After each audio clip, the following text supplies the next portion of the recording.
quiero que vengas. Y me convenció realmente de que embarcarse en esta aventura de transformar la educación del Perú era lo necesario. La verdad es que llamé a Apple y le dije, disculpen, creo que no voy a poder trabajar con ustedes, me regreso al Perú.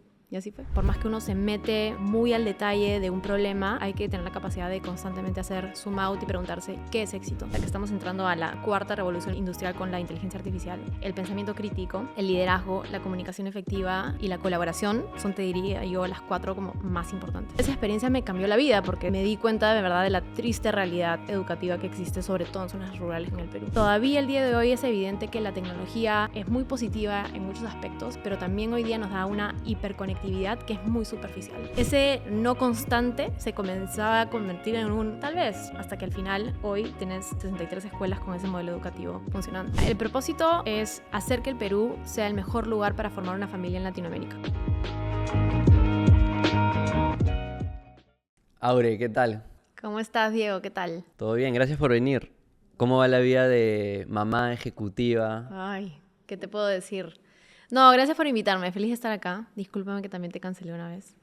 Pero no, muy bien. Feliz, la verdad. Creo que es ser mamá y ejecutiva es algo como muy realizador, creo.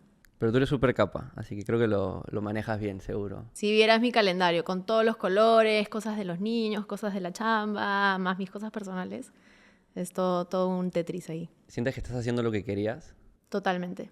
desde hace años? Hace años, sí. Te diría que hace unos 10 años me siento que estoy haciendo lo que realmente me encanta. De chiquita, ¿qué pensabas que ibas a hacer? Qué buena pregunta. ¿Sabes qué? Creo que siempre pensaba que iba a ser presidente del Perú. Claro que esa no es una opción ahora, pero creo que venía de creo que un sentimiento de que realmente quería hacer cosas por mi país, ¿no? Pero creo que ahora entiendo que hay muchos otros vehículos quizás más eficientes para hacerlo. Quería hablar contigo porque, como mencioné, eres súper capa. Te conozco desde hace años. Tú me conoces desde hace más años que yo te conozco. Así es. Desde que nací, creo. Así es. Pero quería hablar contigo porque fuera que creo que tienes muchas experiencias positivas que contar de lo que estás haciendo y lo que has hecho en el pasado. Trabajas en cosas que a mí me interesan un montón y que en esencia este podcast también toca cosas como educación, innovación. Ahorita, por ejemplo, eres Managing Director en la Victoria Lab, que es el laboratorio de innovación del grupo Intercorp. No es poca cosa. Estás viendo ahí cómo cambiar Latinoamérica y el Perú. Entonces hay un montón de temas que quiero conversar, pero me encantaría empezar por cómo llegaste a trabajar en estos temas de educación e innovación en primer lugar, ¿no? Creo que mucha gente le interesan estos temas, quieren tener una carrera increíble como la tuya, pero la ruta no siempre es clara, ¿no? A ti siempre te fue bien en el colegio, estoy seguro de eso. Sí. Siempre bien estudiosa, ¿no? Uh-huh. Bueno, ya lo sabes, pues ahí tu hermanita era mi compinche, éramos las más estudiosas. Y estudiaste en la de Lima, igual que yo. Sí, igualito. Sí, creo que mi ruta no sé si es tan como regular y creo que en general para nadie debería ser regular, cada uno debe seguir su propio camino. Pero sí, yo estudié ingeniería industrial en la de Lima, creo que en verdad, como quizás le pasa a muchos, un poco sugerido por mi papá, sugerido también quizás por profesores, porque yo no tenía mucha claridad de qué quería hacer, pero sabía que era buena en números y ciencias y me sonaba algo suficientemente amplio. Y la verdad es que lo agradezco infinitamente porque independientemente de lo que se pueda aplicar de la ingeniería industrial o no, creo que el pensamiento crítico que uno desarrolla estudiando esa carrera es increíble. Y entonces a raíz de eso, quizás como muchos industriales, terminé trabajando en logística portuaria, de hecho. Trabajé mucho tiempo, bueno, primero en L'Oréal haciendo como planificación de la demanda, y luego en el Callao, estuve ahí más de 4 años trabajando en logística portuaria, carga minera, logística de vehículos, de todo un poco. Me encantaba, la verdad, era súper apasionante, pero creo que me faltaba algo, sentía que algo ahí como que estaba un poco, sí, desfasado. Y quizás siguiendo un poco mi corazón decidí hacer un voluntariado en la selva del Perú, un lugar que se llama Salvación, que queda en Madre de Dios, quizás después hablamos un poco más de eso. Me fui casi 6 meses ahí y... ¿Dónde queda? en Madre de Dios. Salvación es un lugar que para llegar tienes que volar a Cusco, luego tienes que ir en un camión 10 horas, digamos, hacia el Manu, y luego tienes que coger bote por unas 6 horas en el río. Entonces es un lugar donde es bien rural, tiene 1.500 habitantes más o menos, no hay señal de teléfono, no hay agua caliente, no hay luz, todo a gas. ¿Fue idea tuya o te convencieron ir? No, fue idea mía. De hecho, mi mamá y mi papá me querían matar porque obviamente no sabían a dónde iba y no iban a poder contactarme en mucho tiempo porque no había señal de celular y menos internet, ¿no? Pero la verdad es que esa experiencia me cambió la vida porque me di cuenta que ahí comencé a trabajar, como te digo, en una ONG que hacía proyectos de reforzamiento nutricional, educacional y medioambiental con la comunidad local. Y yo me encargaba de la parte más educacional y me di cuenta de verdad de la triste realidad educativa que existe, sobre todo en zonas rurales en el Perú.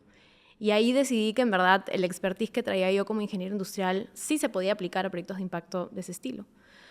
Y pues fue así que en verdad dije, acá quiero hacer un cambio de carrera, ¿qué me va a ayudar? Decidí que una maestría, que era un MBA con enfoque en innovación social, era la opción. Así que tuve la suerte de ir a California, a Stanford, a hacer una maestría de 2 años, y regresando pues me enfoqué ya en la educación, que es un poco lo que por 8 años de mi vida dediqué a cambiar. ¿Qué porcentaje de personas que hacen una maestría, en tu experiencia, hacen la maestría ya sabiendo qué quieren hacer o por lo menos en qué rubro quieren trabajar después de la maestría? Sí, es una buena pregunta. Te diría que yo creo que un buen 50-60% sabe qué cosa quiere hacer y es un poco más especialización. Y el otro 40% está explorándolo. Se va a encontrar. Así es. Yo creo que eso me pasó inicialmente. Yo tenía como que una fuerte hipótesis de que educación en general es lo que quería hacer, pero desde un enfoque de negocio, no por hacer negocio en la educación, sino porque realmente es una forma sostenible de tener impacto en el tiempo, ¿no? Y exploré varias cosas, ¿sabes? Exploré sostenibilidad, exploré educación, exploré emprendedurismo también, como una vía para justamente desarrollar, ¿no?, economías locales. Y finalmente terminé en educación, pero creo que en general una de las reflexiones que he tenido ahorita es que independientemente si es cualquiera de estas rutas que te he comentado, incluso salud también, creo que todas tienen un poco el foco de realmente lograr que haya igualdad de oportunidades para todos y todas, ¿no? Y eso creo que es lo que en general un poco ha marcado de ahí en adelante un poco las decisiones que he tomado en mi vida profesional, ¿no? ¿Cuál fue el mayor valor que le sacaste a la maestría? Porque ha sido un programa top 2, 3 del mundo. O sea, ya mejor que Stanford, o sea, no hay. ¿Qué aprendiste? O sea, ¿qué valor le viste? ¿Te cambió la perspectiva de alguna manera? Porque ahí estás rodeada de puros cracks, ¿no? Sí, hay un poco el síndrome de impostora. Yo la primera vez que llegué dije, ¿por qué estoy acá con esta gente? Una gente que había, no sé, pues, fundado el Facebook de China, ¿no? O tenían emprendedurismos que les estaba yendo increíble. Y yo decía, ¿yo qué hago acá, no? Pero la verdad es que creo que, en verdad me llevo como, creo que 3 grandes cosas. Uno, creerme que yo también podía ser creativa. Creo que uno a veces como, yo venía de un background ingenieril, me consideraba una persona súper estructurada, ¿no? Como que con las decisiones, ¿no?, y el proceso científico muy claro, ¿no? Y que para llegar realmente a una decisión uno tiene que tener razonamiento crítico, ¿no?, y muy pactado. Pero eso no es excluyente con la creatividad. Y creo que eso lo encontré en Stanford. Me di cuenta que realmente yo también en mi propia forma podía ser creativa. Y creo que gracias a eso finalmente he terminado en innovación, ¿no? Creo que una segunda cosa es realmente el network y el trabajo colaborativo. Eso ayuda muchísimo. O sea, hasta el día de hoy yo uso esas conexiones muchísimo en mi trabajo, que creo que es importantísimo. Y lo tercero creo que es como realmente entender que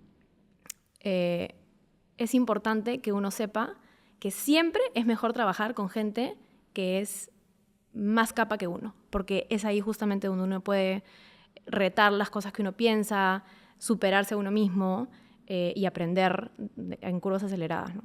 ¿Hay alguien así particular que recuerdes que como una persona así inédita, sea por inteligencia o personalidad, que hasta ahora dices como que esta persona me cambió un montón la perspectiva o me abrió la mente? Sí, hay varios, de hecho, hay varios. Te diría, incluso cosas que a veces, ¿no? De manera prejuiciosa uno dice, esta persona es así, y luego te cambia la perspectiva. Como Legally Blonde. Efectivamente, había una chica americana, que claramente venía de un perfil privilegiado en Estados Unidos, ¿no? Su familia era de un lugar en Boston, había ido a Harvard, ¿no? ¿no? Tenía, en verdad, una situación muy buena. Y la verdad es que yo decía, bueno, pero ¿y esta persona, en verdad, qué sabe del mundo desarrollado, ¿no? En verdad debe tener cero empatía, como a veces son los americanos, ¿no? Que están muy centrados en Estados Unidos mismo. Y la verdad es que asumí que por más que era inteligente y tenía mucho que aportar, quizás no tenía esa empatía. Y finalmente, conversando con ella, me enteré que había, de hecho, vivido en las zonas rurales de Chile mucho tiempo, hablaba español perfecto, era intraemprendedora y conocía perfectamente la realidad de Latinoamérica, ¿no? Y no solo eso, sino que trabajaba en Endeavor, ¿no? Que es, ¿no? una organización que tiene mucho impacto a nivel emprendimiento en todos los mundos, digamos, en vías de desarrollo. Entonces, creo que ese tipo de personas realmente son motivadoras y, de hecho, justo ahorita me estoy yendo a Boston a reunirme con ella porque hoy es una amiga súper cercana, ¿no? Y después de la maestría entraste a Innova Schools. Sí. En este podcast hemos tenido a Jorge Isuski, un capítulo 7 por ahí, que contó toda la historia de cómo inició esta empresa en verdad increíble. La historia es increíble, alucinante, la ha luchado para sacar adelante Innova. Recomiendo a todo el que está escuchando, vayan a ver ese capítulo después de este. ¿Cómo decidiste por Innova? Porque me imagino después de esa maestría tenías todas las oportunidades del mundo. Sí, la historia es interesante. De hecho, yo estaba sentada en una clase de Stanford cuando el profesor comenzó a hablar del caso de Innova Schools. Y yo, primera vez que había escuchado eso, dije, no puedo creer que eso está ocurriendo en Perú. Entonces me acerqué al profesor y le dije... Yo soy peruana. Yo soy peruana. Quiero saber de esto. O sea, esto suena que es un poco como que esa intersección perfecta de lo que yo quiero hacer, ¿no? Con una visión más sostenible, pero también con un impacto importante. Y me puso en contacto con Jorge Isuski. Y Jorge, bueno, si ven el capítulo, es vendedor nato, visionario. Entonces, yo de hecho tenía un contrato para quedarme a trabajar en Apple, en innovación allá. Y 2 semanas antes de graduarme me llamó y me dijo, quiero formar el área de innovación en Innova Schools, es súper importante, quiero que vengas. Y me convenció realmente de que embarcarse en esta aventura de transformar la educación del Perú era lo necesario. Y la verdad es que llamé a Apple y le dije, disculpen, creo que no voy a poder trabajar con ustedes, me regreso al Perú. Y así fue. Regresé al Perú en el 2014 y pasaron 8 años desde entonces que estuve en Innova Schools en diferentes roles. Jorge fue un excelente mentor, la verdad es que me ayudó muchísimo. Pero creo que es de mi experiencia en Innova Schools, lo que más aprendí es el pensamiento sistémico, honestamente. El pensamiento sistémico y la capacidad de realmente retar el status quo para hacer las cosas distintas, siempre centrado en lo que es mejor para el estudiante. Cuando tú entraste a Innova Schools, ¿cuáles veías como las oportunidades de mejora en aquel entonces, 2014? ¿No? Han pasado varios años, seguro ya han resuelto varios problemas, seguro algunos todavía falta llegar a la meta, pero cuando llegaste, ¿cuáles eran estos retos principales o las cosas que querían cambiar? La perspectiva tal vez a los padres por un lado y luego también ya cómo se da la educación misma. Luego también me imagino también hay componentes de cómo se gestiona un negocio para escalar de una manera a todo el país esta educación, ¿no? Que tampoco es poca cosa. Sí. Habían un montón de retos, pero yo te diría que el primero y el más importante es justo el que has mencionado, que es la escalabilidad, porque ese es un componente, digamos, clave de los 4 pilares que tiene Innova Schools, ¿no? Ser accesible, excelente, autosostenible y escalable, ¿no? Y la escalabilidad en ese minuto era súper importante. Cuando yo entré habían 15 colegios, ahora hay 63 y además están operando en diferentes países en Latinoamérica.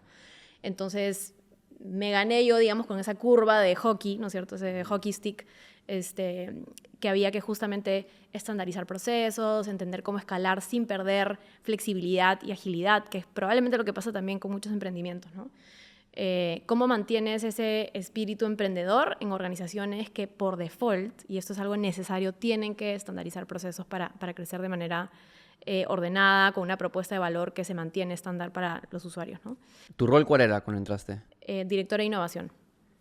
Ok, que suena bien abstracto. Sí. O sea, ¿qué significaba eso? Bueno, y ahí viene justo el segundo reto que te digo que era el que yo me encargaba particularmente, que era cómo realmente implementar programas en general de innovación, y ahorita te cuento un par de ejemplos, que pudieran ayudar a cambiar el mindset de la organización, es decir, profesores, directivos, incluso la gente del back office, que es la gente administrativa, para nuevamente retar ciertas como premisas que uno toma por ciertas, ¿no? Entonces, por darte un ejemplo, nosotros implementamos una cosa que se llamaba el aprendizaje autónomo, donde en un salón habían 70 niños.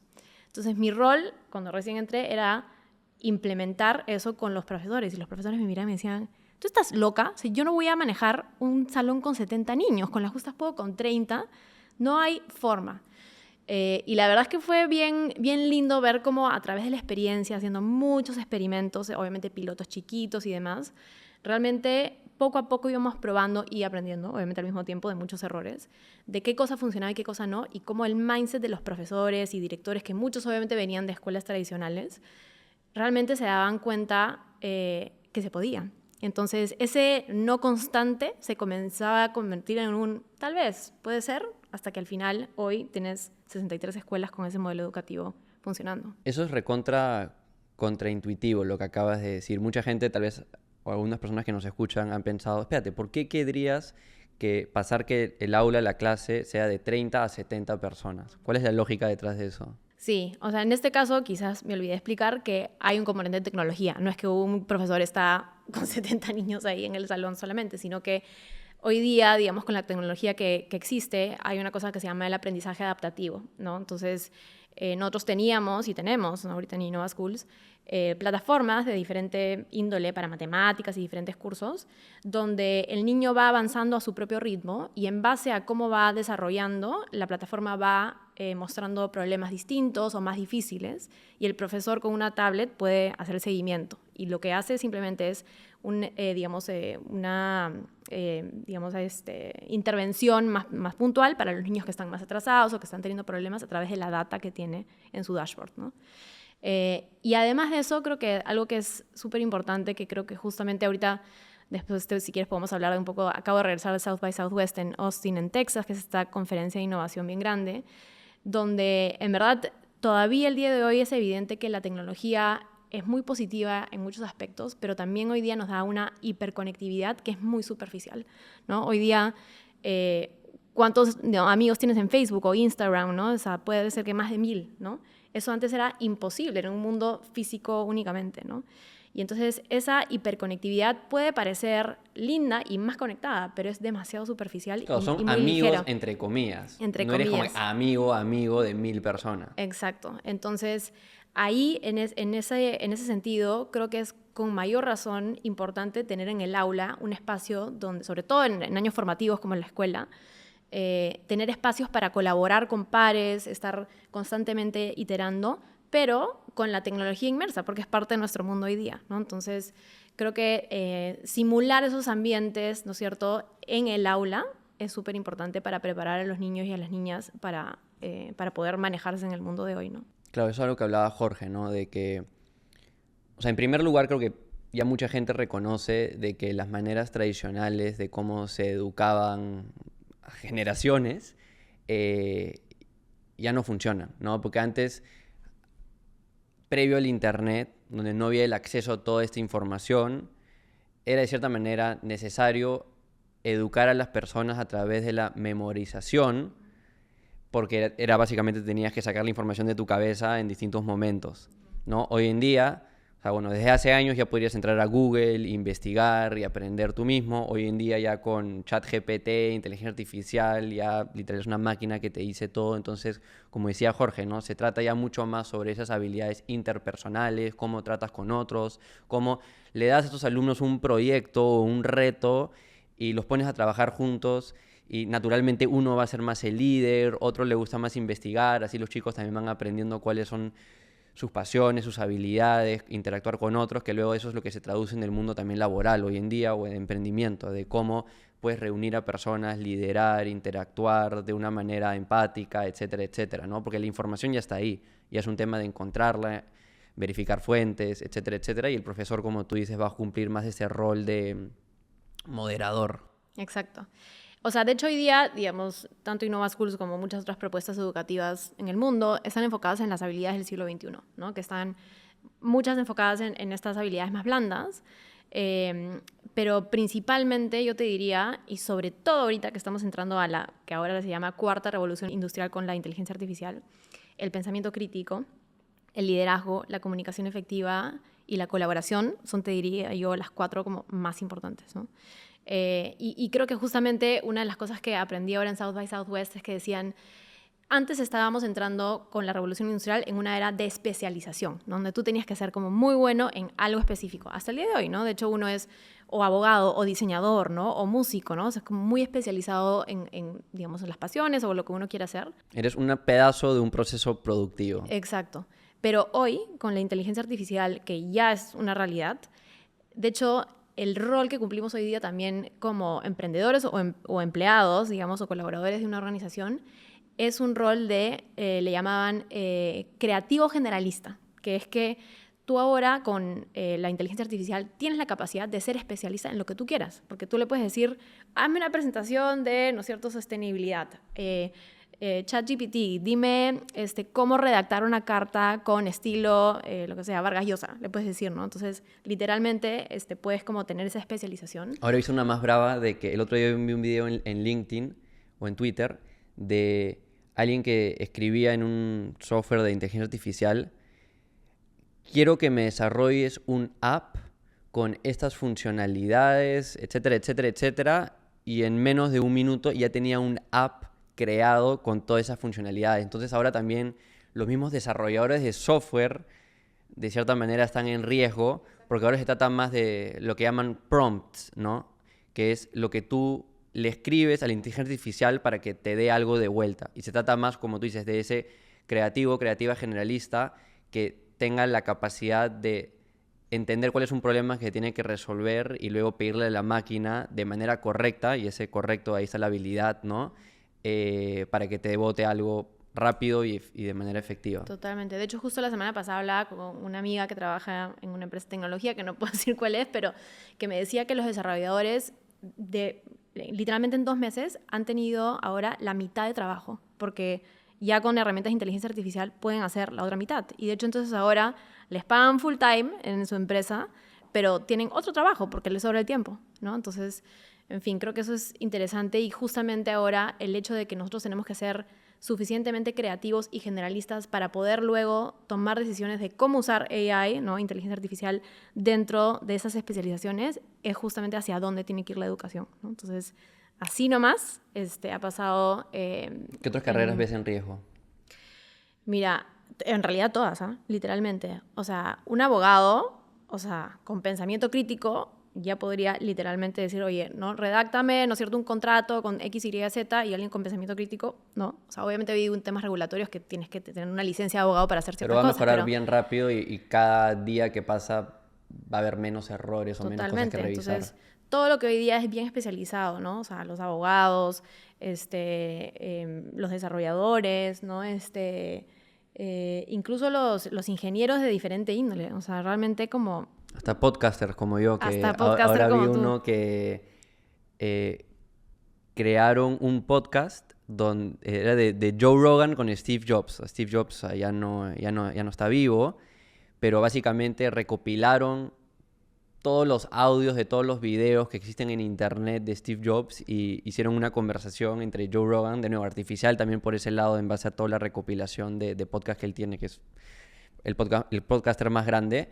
Y tuvieron una conversación. Obviamente, o sea, no era una conversación que escucharía entretenida, está en versión 1, claro, pero imagínate versión 10. Va a ser una locura. Una locura.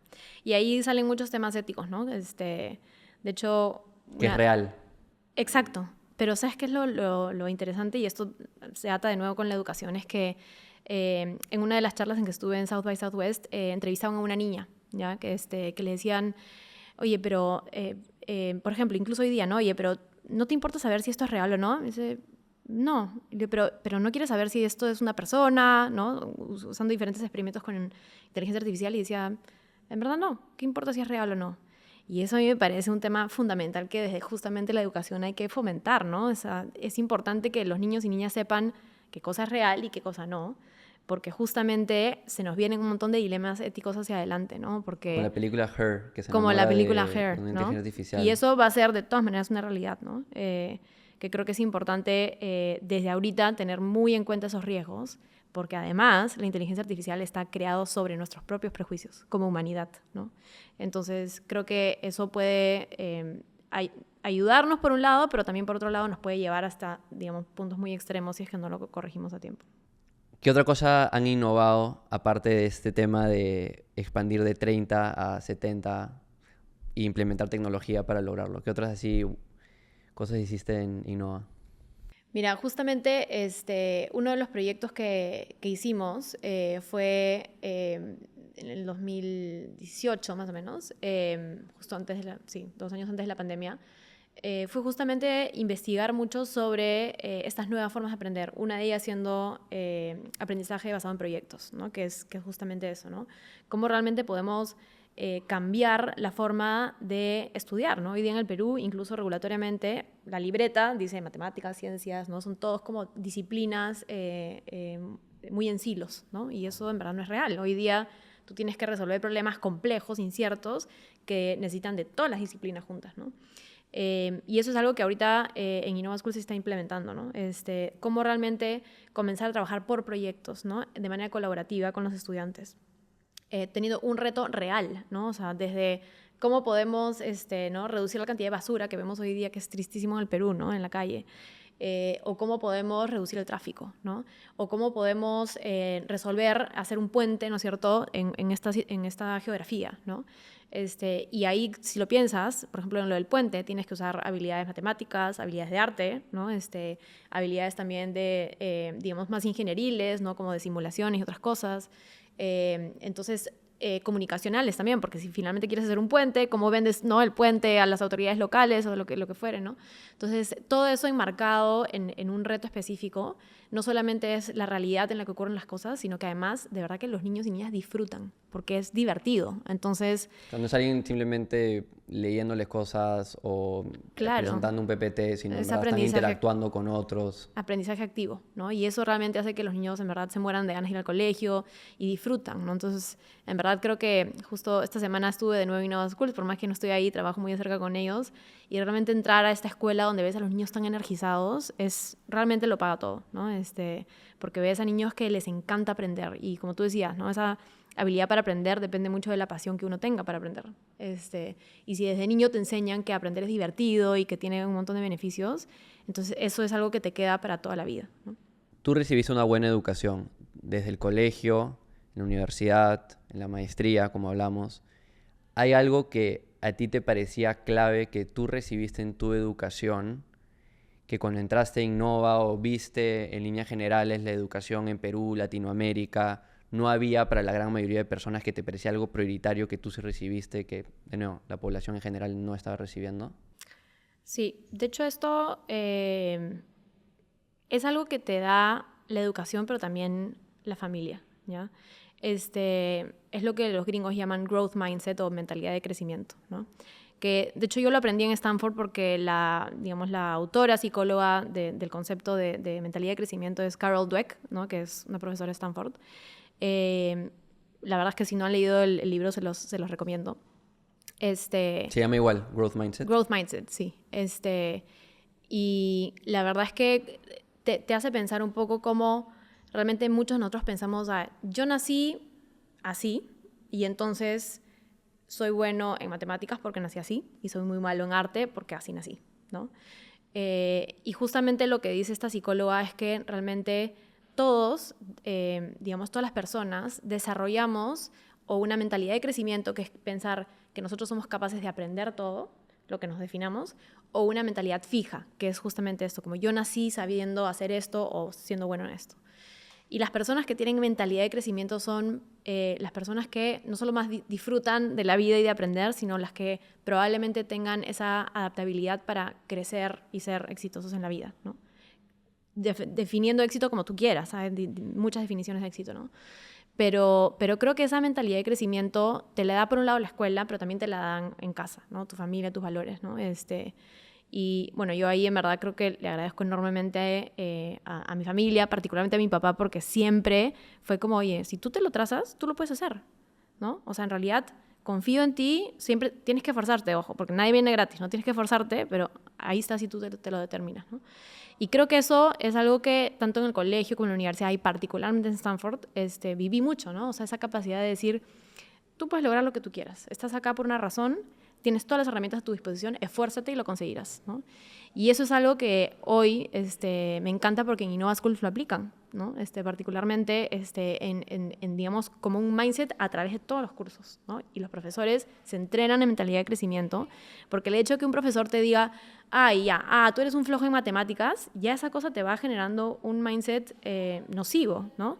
Más bien es, mira, no te ha salido muy bien, pero si tú practicas y yo estoy acá para ayudarte, te va a salir bien y tú puedes ser excelente en matemáticas, ¿no? Simplemente esos mensajes que te puede decir el profesor o en casa cambian absolutamente la forma en que los niños, niñas y jóvenes piensan y luego pueden abordar los retos que se les enfrenten en la vida, ¿no? Con los papás, ¿cómo abarcaron ese problema? O sea, hacían talleres con los papás, les tenían que explicar cuáles eran esas mejores prácticas. O sea, ahorita hay un papá que está escuchando esto, que quiere desarrollar un growth mindset, una mentalidad de crecimiento para su hijo o hija, o amigos también, ¿no? Familiares. Sí, en verdad hacíamos un montón de talleres.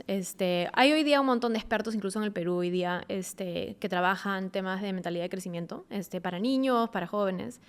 Se puede encontrar un montón de material en línea, pero los dos libros que recomiendo son Growth Mindset de Carol Dweck y el otro se llama Grit de Angela Duckworth. He escuchado ese libro. Es buenazo, es uno de mis preferidos. Y los dos hablan justamente sobre, digamos, ciertos tips o, digamos, hipótesis que uno tiene como preconcebidas y hay que cambiar. Cosas tan sencillas como, por ejemplo, ¿no? Si un hijo o hija está en una competencia, ¿no? Si ganó, le vamos a decir, increíble, hija, ganaste. Y si no ganó, quizás le digamos, mira, no te preocupes, lo hiciste excelente, tú eras la mejor, pero no ganaste. Ese no es el mensaje correcto, ¿no? El mensaje correcto es, mira, no ganaste porque no fuiste la mejor, ¿no? Si la próxima vez quieres ganar, tienes que esforzarte porque tú eres capaz de todo. Pero, digamos, con esfuerzo lo puedes lograr. Y yo voy a estar ahí para acompañarte y voy a estar orgullosa de ti, ¿no? Pase lo que pase, ¿no? Entonces, simplemente con decir como el esfuerzo es justamente algo que es importante, pero si tú le pones esfuerzo, tú lo puedes lograr, eres capaz de todo. Y darle esa confianza al niño o niña, eso para todo tipo de mensajes, sea una competencia, sea en la casa o lo que fuere, es súper importante para generar esa autoconfianza y esa capacidad de pensar que realmente uno lo puede lograr todo si es que se lo propone, ¿no?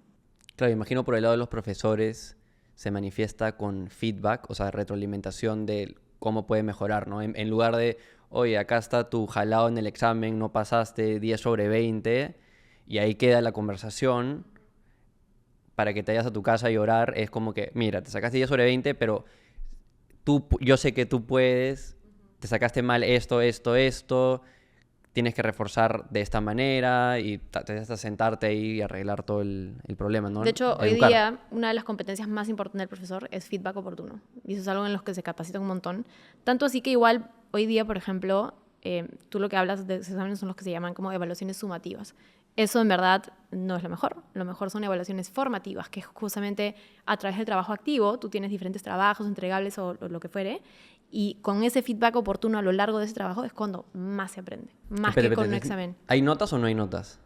Hay notas, Yeah. hay notas, pero se hacen normalmente a través del trabajo formativo, que es decir, nuevamente como, por ejemplo, ¿no? Una exposición, ¿no es cierto?, sobre tu trabajo colaborativo de un problema que has resuelto en clase, ¿no? Ahí hay una nota, pero con un feedback acompañado, ¿no? Justamente que es para la formación de ese estudiante, ¿no? Una pregunta que me nace es, ¿cómo unes, cómo complementas, cómo sucede en conjunto este tema del growth mindset? De nuevo, no limitar a un niño, niña, chico, chica a decir ¿no? Como tú dijiste, no soy bueno en esto, ¿no? Y tratar de redondearlos más y de que sí pueden y una mentalidad más inspiradora, ¿no? Con otra cosa que también me parece importante, que es ayudar a los jóvenes y en general a las personas a encontrar en qué son buenos, buenas y enfocarse en eso. Creo que una crítica que mucha gente tiene del sistema educativo es, oye, todos están pasando por el mismo proceso y Pepe es bueno en matemáticas y está perdiendo potencial por no concentrarse en matemáticas porque está aprendiendo, no sé, le estamos dando la misma prioridad a matemáticas a Pepe que lengua y Jimena es al revés, ¿no? Pero están llevando la misma currícula. Entonces, ¿cómo complementa estas cosas de, sí, puedes ser bueno en todo, puedes desarrollarte en todo, pero a la vez formar una currícula que incentive a que las personas se encuentren temprano en qué son buenos, buenas y luego, ¿no? Profundicen en eso. Sí, creo que la escuela hoy día no es buena en eso. Todavía seguimos con digamos, un esquema bastante como industrial, ¿no? Donde todos es una línea de producción, donde todos los niños, ¿no? Y niñas pasan por lo mismo. Y cada 14 años, ¿no es cierto?, salen estos productos terminados, ¿no? Que son estos niños del sistema educativo en todo el mundo, ¿no? No solo en el Perú.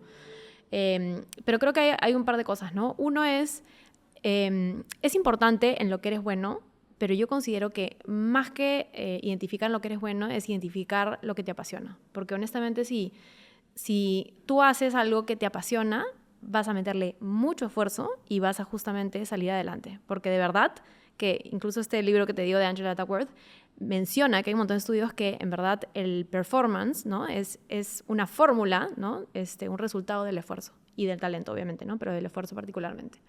Entonces, creo que por un lado es encontrar realmente esa pasión, y esa pasión se puede encontrar particularmente en proyectos de manera mucho más fácil, ¿no? Porque haces proyectos de diferente índole y uno no es apasionado necesariamente por las matemáticas. Eso, a veces hay algunos, ¿no?, que son muy apasionados por las matemáticas, pero más que por las matemáticas es por lo que la matemática puede hacer para resolver un reto. Entonces, justamente en el aprendizaje basado en proyectos, cuando resuelves retos te das cuenta si te gustan más los retos, ¿no?, ingenieriles, o más los retos, ¿no es cierto?, relacionados al arte, o más los retos relacionados a temas comunicacionales o a temas de negociación, ¿no? Entonces, eso te ayuda a encontrar bastante como cuál es tu pasión.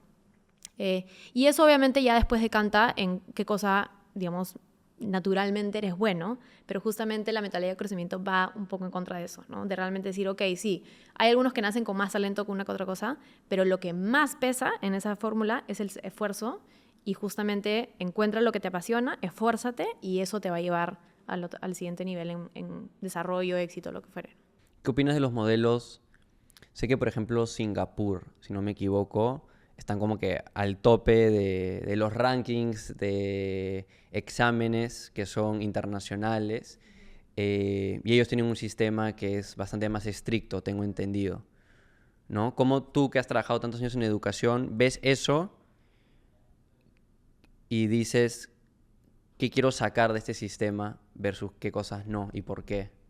¿No? Porque también, no sé, también he escuchado, creo que el sistema finlandés también es bien bueno y tiene una metodología más parecida a la que tú has descrito. En los dos lugares he estado analizando los sistemas educativos. Tuve la suerte de viajar a los dos sitios cuando estaba en Innova Schools. Y de hecho, justo ahora en septiembre estuve en Singapur también. Y creo que hay dos cosas. El sistema finlandés creo que se vende un poco más de lo que realmente es. O sea, yo he visto en la cancha, sí, están enfocándose en aprendizaje basado en proyectos, pero implementado en la cancha no es tanto así. Pero aún así, la clave para ese modelo educativo y que funcione bien es el profesor. Tienen excelentes profesores que son muy buenos y que tienen mucha capacitación y son muy bien pagados. Entonces, tienes realmente excelentes profesionales que se dedican a ser maestros, ¿no? O sea, de hecho, en Finlandia, doctor y ser profesor son las carreras más valoradas, para que te des una idea de cómo realmente Me encanta. el profesor, ¿no?, cambia esa dinámica. Y en el lado de Singapur, efectivamente, está mucho más orientado, como los modelos asiáticos, a ser muy buenos en performance, en las pruebas PISA y demás. De hecho, hay algunas cosas del método Singapur que se han implementado en Innova Schools porque son muy buenos, sobre todo en las épocas más formativas, primero o segundo grado. Por ejemplo, el método Singapur de matemáticas es muy bueno, ¿no? Porque justamente te ayuda a resolver problemas de una manera muy sencilla, fácil y muy concreta. Entonces, eso es totalmente aplicable y creo que es bueno, y por eso es que nosotros en Innova Schools lo que hacíamos era coger lo mejor del mundo y traerlo, ¿no es cierto?, al sistema educativo. Pero hay ciertas cosas que efectivamente son muy estructuradas para lo que se pide hoy con las habilidades blandas, ¿no? Entonces, las pruebas PISA están comenzando a medir temas como liderazgo, que es excelente, ¿no? Pero no es lo que tú ves en las noticias, ¿no? Lo que ves en las noticias son los mejores en matemáticas o en ciencias, que todavía es algo que todavía se valora en el mundo. Pero honestamente Singapur, o sea, con su sistema educativo, tiene una capacidad de formar líderes en el mundo que es increíble. Una de las cosas que a mí me ha impresionado es la calidad de personal en el sistema público que tienen. Lo que hacen es, tienen un sistema de becas donde mandan a más de 1,000 estudiantes al año, imagínate, a las mejores maestrías del mundo, pagados 100% para luego traerlos a trabajar en el sistema público. Entonces creo que en verdad hacen un balance bueno, ¿no?, entre esta formación como muy estructurada, pero al mismo tiempo en invertir en sistemas educativos que les permitan tener mundo, tener capacidad de liderazgo y demás, ¿no? Son bien emprendedores en ese país, a nivel el Estado. Me encanta. Sí, es una referencia. Se me va el nombre ahorita del presidente, etcétera, etcétera, pero lo consideran como que el presidente es CEO, emprendedor y ha hecho muy bien es muy estricto en otros sentidos, pero cuando se trata de cómo están desarrollando su salud, su educación, sus finanzas, a todo el sistema económico, le está yendo increíble. Pero incluso mira cómo piensan. Ahora, de hecho estoy yendo en mayo ahorita de nuevo a Singapur ya, y la forma en que piensan por ejemplo, en Web3, ya que es esta nueva economía, es como, no tienen ni idea qué va a pasar, no tienen ni idea cómo se va a regular, ni mucho menos. Entonces, ahorita les están dejando hacer lo que quieran. Es como un sandbox, ¿no? O sea, experimenten, hagan lo que ustedes quieran, y una vez que aprendan suficiente, ahí comienzan a regular. Porque si tú comienzas a regular antes de realmente tener las respuestas, truncas mucha de la innovación en los emprendedores que buscan ese espacio, ¿no? Eso te quería... Ahí has dado pie a otra pregunta que tenía, que es, ¿cuáles crees que son las barreras principales para innovar en educación en Perú y Latinoamérica, ¿no? O sea, es un tema de el Estado, es un tema de que simplemente faltan mentes innovadoras dispuestas a innovar, es un tema de convencer a los padres, un mix, pero ¿cuáles son como que, de nuevo, estas cosas, estas brechas, o más que brechas, estas barreras principales que hay que resolver? Sí, a ver, yo creo que en verdad son un poco todas las anteriores, ¿no? Uno, pero no el más importante, creo que es el sector. O sea, la regulación sí es estricta, no hay ciertas cosas que se pueden y no se pueden hacer, entonces eso, ¿no? Hay algunas limitaciones por ese lado. ¿Cómo qué? Por ejemplo, ¿no? O sea, tú literalmente tienes que llevar 12 cursos, incluido religión y computación como un curso aparte, cuando hoy día en verdad ya las habilidades digitales están inmersas en todos los cursos. No hay necesidad de tener un curso de computación. Podrías perfectamente estar inmerso en todos los cursos que tienes y no tener un curso aparte, ¿no? Tiene muchísimo sentido. Sí. ¿No? Otra cosa que es súper importante, sí creo que es el mindset, particularmente de los padres de familia. Con todo el amor del mundo, y siendo yo también madre de familia, creo que uno siempre quiere lo mejor para su hijo, ¿no? Pero si es que a veces es algo incierto, uno no quiere explorar con su hijo o hija, ¿no? Entonces creo que hay un poco como de resistencia a probar cosas nuevas. Por otro lado, creo que es digamos, el mindset de muchos de los actores que trabajan hoy día en educación, profesores, directores, administrativos incluso, que en verdad piensan que hay cosas que no son posibles, ¿no? Y creo que simplemente con algunas personas como valientes, como fue Jorge Isuski en su momento, es que se pueden cambiar esos mitos o esas leyendas, ¿no? Y finalmente creo que es algo también de muchas de las cosas que hacemos en educación, tomamos decisiones en base a lo que es mejor organizacionalmente o para el sector administrativo o para incluso los profesores, pero pocas veces tomamos decisiones en base a lo que es mejor para el estudiante. Y si uno tiene eso muy anclado en la mente y constantemente, cuando tiene que tomar decisiones, se hace la pregunta, ¿pero esto es mejor para el estudiante o estudiante? Y si la respuesta es sí, hay que ir para ese lado, ¿no? Entonces, eso ayuda muchísimo a que el proceso de toma de decisiones sea más fácil, siempre y cuando esté siempre el estudiante en el centro de esas decisiones, ¿no? Hablando de innovación, ¿cómo crees que va a ser la educación en el futuro? Tú tienes hijos pequeños. Sí. ¿Y cómo te gustaría que sea, ¿no? Para ellos y todos sus compañeros?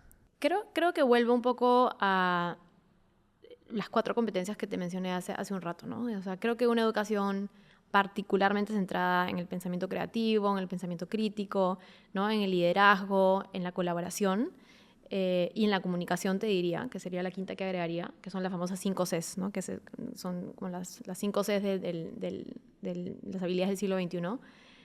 Creo que cualquier educación que esté centrada en desarrollar esos skills va a ser exitosa. Con la información que tenemos hoy día, ¿no? Ahora, ¿puede esto cambiar en los próximos años? Sí.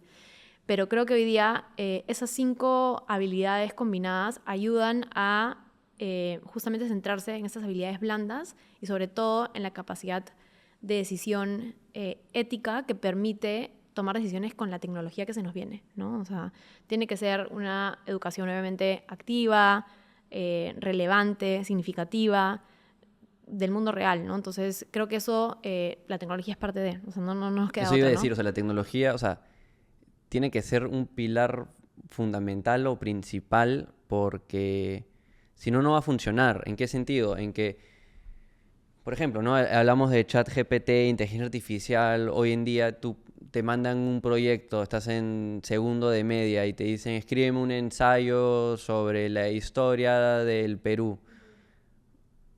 Literal, entro a ChatGPT y pongo, escribe un ensayo, puedo ser específico, de 1000 palabras, de la historia del Perú, que parezca escrito por alguien de cuarto de media, porque yo soy en segundo de media y quiero buena nota, y te lo escribe y demora menos de 30 segundos en que ya esté escrito, ¿no? Entonces, si no reconoces de que ya existe esto y que solo va a avanzar y cada vez más rápido, va a ser más fácil para que el alumno, de cierta manera, haga trampa, entre comillas, ya estás partiendo de un mal lugar. Ya tienes que formar toda la educación, el proyecto, para que se use la herramienta y encontrar otros ángulos, ¿no? Por ejemplo, ahorita hay universidades en Estados Unidos que yo sé que están tratando de cierta manera, limitar el uso, banear el uso de estas herramientas. No les va a funcionar. Dudo bastante que les va a funcionar. Ahí lo que tiene que cambiar es la experiencia en el aula, ¿no? El maestro ya no te va a recibir ese ensayo y lo va a calificar porque probablemente tenga dudas incluso de dónde viene, ¿no? Sino más bien, o sea, esa evaluación, por así decirlo, tiene que ser, oye, ven al aula y expon cuáles son tus argumentos detrás de este ensayo, ¿no? Y que tú puedas justamente comunicacionalmente, no de manera creativa, colaborando con tus pares, puedas demostrar por qué has escrito esto y eso también detrás tiene el pensamiento crítico, ¿no? Entonces creo que hay que repensar realmente la forma en que evaluamos las cosas porque son estas habilidades que son estas 5 Cs que te digo que hay que evaluar y no el entregable del ensayo, ¿no? Que es un poco lo que ata con el pensamiento creativo, generalista que decíamos ¿no? de inteligencia artificial. Tú ya no evalúas el skill set de redactar un ensayo, evalúas el skill set de realmente tener la capacidad crítica de argumentar por qué escribiste ese ensayo y cuáles son tus reflexiones al respecto, ¿no? En líneas con innovación, la Victoria Lab, Managing Director. Suena gracioso. Suena cool. Para los que no saben, ¿qué es la Victoria Lab? La Victoria Lab es el laboratorio de innovación del Grupo Intercorp.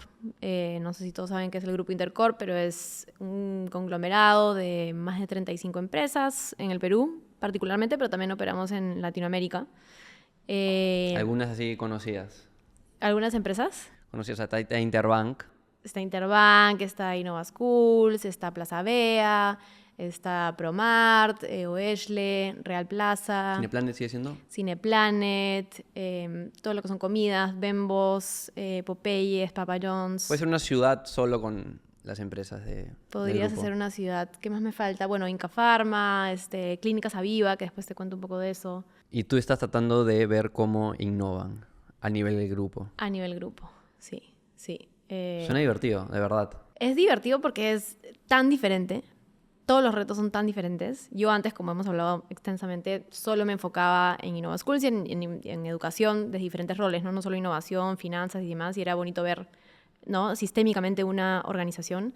Pero ahora sí, es como tan distinto porque son, como te digo, 4 grandes industrias, ¿no? Como retail, servicios financieros, educación y salud. Entonces son retos lindos y muy distintos al mismo tiempo, ¿no?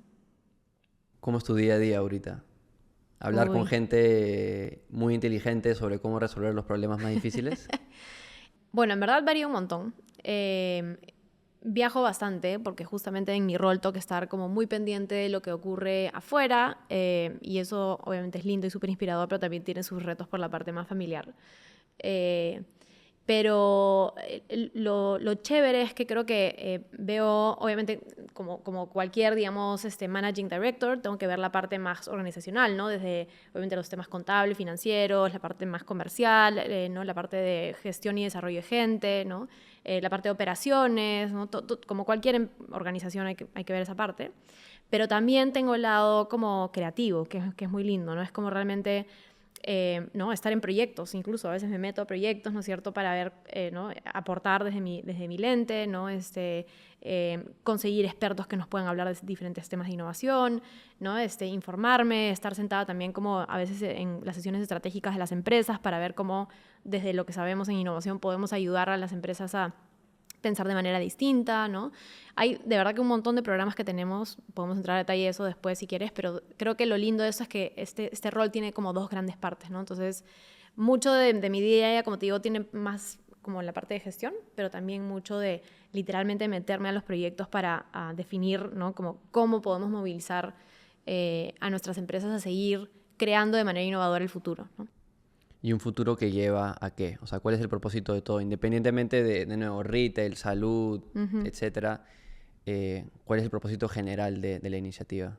Mira, el propósito es, en verdad a mí me encanta, es hacer que el Perú sea el mejor lugar para formar una familia en Latinoamérica, ¿ya? Y eso está, por eso es que me encanta mi trabajo, porque está muy alineado a mi propósito personal, ¿no? Que es como igualdad de oportunidades para todos. Si nosotros somos capaces de realmente hacer que el Perú y otros espacios de Latinoamérica sean los mejores lugares para formar una familia, les estás dando, digamos, las mejores de las condiciones para que sean felices en ese aspecto, ¿no? Calidad de vida. Calidad de vida. Entonces, creo que lo bacán de tener este portafolio de organizaciones es que todas aportan desde diferentes aristas, pero todas siempre enfocadas en esta familia que probablemente esté desatendida y que necesita muchos de estos servicios para tener justamente calidad de vida, ¿no?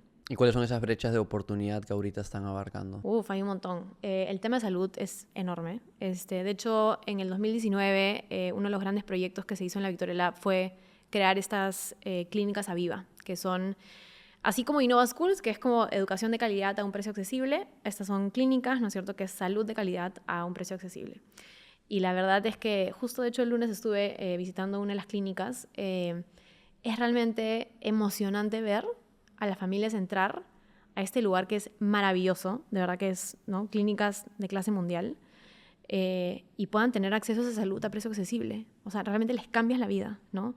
Entonces, creo que tener muy en cuenta que obviamente salud y educación es como muy directo, obviamente el impacto que puedes tener en las familias en su calidad de vida, pero también honestamente a través de inclusión financiera, ¿no? O sea, hoy día gran parte del Perú no está incluido financieramente, ¿no es cierto? Está no bancarizado. Por eso el boom de la fintech. Por eso el mundo de la fintech. Entonces también es como pensar, oye, ¿de qué otras formas de manera creativa podemos llegar a estas poblaciones desatendidas, ¿no? O incluso también con el acceso a un supermercado, que es algo tan básico, ¿no?, en la canasta familiar, ¿no? Y siempre, obviamente, si tú ves incluso la estrategia de la mayoría de establecimientos de retail del grupo es, ¿no?, hacerlo a los mejores precios posibles, porque siempre se está pensando en cómo realmente podemos dar, ¿no es cierto?, productos de calidad, con higiene, estándar y todo lo demás, realmente al mejor precio accesible para las familias del Perú, ¿no? Tú de cierta manera estás haciendo lo que creo que llaman una intraemprendedora, ¿no? Que estás como que emprendiendo proyectos, negocios que tienen que ser rentables de por sí, Ajá. ¿no? Sostenibles, Ajá. con el backing del grupo, ¿no? Pero a mí me queda clarísimo que, o sea, no puedes resolver problemas simplemente tirándoles plata encima, ¿no? O sea, en verdad necesitas, como dice, innovar, ¿no? Entonces, quiero conversar sobre cómo es ese proceso de innovación. Porque, de nuevo, para gente que escucha, resolver estos problemas no es tan fácil como simplemente tirarles plata. Ajá. En verdad, hay que crear cosas innovadoras, pensar de una manera distinta. ¿Cómo es el proceso de innovación? Sé que trabajan, por ejemplo, con IDEO, que es esta como consultora de design thinking, innovación, etcétera, muy famosa. Steve Jobs también los contrató para Apple, o no me acuerdo, Sí, uno de los primeros proyectos fue el mouse, de hecho, con ellos. Sí, entonces, una empresa muy reconocida que sé que trabaja muy de la mano con Intercorp. ¿Cómo es ese proceso de innovar? O sea, porque ya ven que hay un problema en acceso financiero, salud, educación, retail, etcétera. Ya, identificas el problema, ¿no? Y lo digo en onda también de ayudar a otros que identifican problemas, pero luego no saben cómo emprender un negocio o una iniciativa dentro de una empresa para resolverlo. Hay como una metodología, framework, paso a paso de cómo abarcar, resolver esos problemas. Sí. Bueno, sí, creo que en verdad la relación con IDEO, que es esta consultora de Silicon Valley, que de hecho fueron los fundadores del Design Thinking, realmente ha sido fundamental, ¿no? Porque en verdad hace 10 años que trabajamos con ellos y desde el inicio ellos mandaron personas que literalmente se mudaron al Perú para formar este laboratorio ¿no? Con la cultura que se esperaba, ¿no es cierto?, de este laboratorio de innovación, con los procesos necesarios para capacitar a la gente, ¿no? Y eso, en verdad, a lo largo de los años ha sido fundamental. O sea, hoy día, digamos, la alianza que tenemos con ellos es fundamental. Yo hablo todos los días con mi par, digamos, de IDEO. Justo ahorita en el carro venía hablando con él, porque nos ayuda a pensar realmente en los retos estratégicos, pero siempre también como empujando los límites, porque a veces, incluso yo, ¿no?, estando en el Perú, tengo un marco mental de quizás lo que se puede lograr, y nos ayudan siempre a empujarnos a pensar fuera de la caja, a pensar en modos distintos, en cómo retar el status quo. Y ellos también, obviamente, nos ayudan. Por ejemplo, en la mayoría de proyectos tenemos o un asesor de IDEO o una persona dentro del equipo. Entonces, eso ayuda a la transferencia de capacidades constantemente hasta el día de hoy, ¿no? Ahora, ¿cómo es la metodología? En verdad, no es nada del otro mundo. Es como, digamos, la mayoría de procesos de design thinking, donde constantemente nosotros hacemos, obviamente, la preparación para el éxito del proyecto, ¿no? Normalmente los proyectos duran 12 semanas. Tenemos la parte de exploración, que hay mucho de investigación, ¿no es cierto?, estos métodos que ya conocemos de design thinking. Hacemos lo que llamamos miradas hacia adentro y miradas hacia afuera, ¿no?, para inspirarnos de qué ocurre bien adentro, porque hay muchas experiencias también internas que funcionan, miradas hacia afuera de las cosas que funcionan en el mundo. Y miramos... suele pasar que aquí miramos mucho hacia Estados Unidos, ¿no? Pero nosotros miramos mucho Asia también, que creo que es algo que es muy inspirador lo que se está haciendo allá. Luego hacemos, obviamente, la etapa de síntesis, ideación, prototipos, que son súper importantes. ¿Cómo es lo de síntesis? Síntesis es, con todos los hallazgos que has tenido de la parte de investigación, te sientas literalmente en un cuarto con todos tus post-its. Bueno, ahorita también lo hacemos de manera digital, porque nosotros trabajamos, en verdad, mayoritariamente remoto. Y comienzas a identificar cuáles son esas tendencias en los hallazgos que has tenido, cuáles son esas necesidades profundas que tienen los usuarios, y sobre eso definimos cuáles son como que, ¿no?, nuevamente, los hallazgos principales sobre los cuales hay que crear, ¿no?, que es el proceso de ideación. Y luego del proceso de ideación viene la fase de prototipos para probar, ¿no es cierto?, las ideas en escalas chiquitas, ¿no? Lo que podrían llamar también en el mundo de startups un MVP, ¿no? Exacto. Un producto mínimo viable. Exacto, ¿no? Y cuando tenemos soluciones digitales, ¿no?, el MVP es digamos, la solución más fácil, digamos. Cuando no son soluciones digitales, porque a veces hay Como otro una tipo de clínica. retos, como una clínica, ¿no? O a veces también son retos organizacionales, ¿no? O sea, que tenemos que resolver. Ahí, en verdad, intervenciones puntuales con experimentos funcionan muy bien. Y finalmente, obviamente, el testeo con los usuarios o el feedback de los usuarios para retroalimentar, ¿no? Ahora, lo que sí estamos haciendo distinto últimamente, y que creo que es algo que en verdad particularmente me gusta porque ha salido de nuestras mismas personas, es como no solamente ahora enfocarse siempre en lo que necesita el usuario es lo más importante, que es lo que determina el design thinking, sino hoy día, en verdad, pensar también en el planeta, ¿no es cierto?, y en la inclusión es algo muy importante. Entonces, cómo a través de nuestros proyectos le metemos siempre, a lo largo del proceso, este lente no solo humano, sino lente de sostenibilidad y lente de inclusión, que es algo, en verdad, hoy día ya no negociable, ¿no? O sea, hoy día tienes que crear soluciones que no son solo buenas para los humanos, sino que son buenas para el planeta y también para la inclusión y desarrollo de la gente, ¿no? Cuéntame un proyecto que haya fallado. Uf, hay un montón. A ver, déjame ver cuál es uno bueno. El año pasado hicimos un proyecto con una de nuestras empresas donde quisimos, y que es algo que no me doy por vencida todavía, yo creo que todavía lo podemos resolver ya, pero que una de las grandes cosas que ha pasado, bueno, que siempre ha tenido el Perú, es el mercado informal, ¿no? O sea, nosotros hoy día tenemos una economía donde el 70% antes de la pandemia era informal, 30% nomás, es una de las economías más informales de toda Latinoamérica. Post pandemia, 80%, increíblemente, ¿no?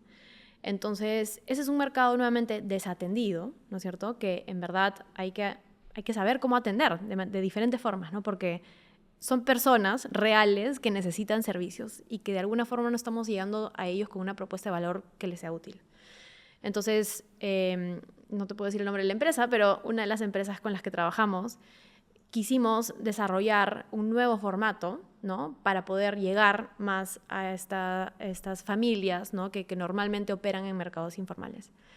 Y la verdad es que nos gustó mucho el proyecto, planteamos una solución bacán, pero como suele pasar, y esto creo que lo vamos a hablar después sobre las condiciones, las empresas a veces tienen prioridades y necesitan tomar decisiones. Y ese fue un proyecto que no se priorizó y ha quedado un poco en el tintero, ¿no? Entonces, no se ha implementado.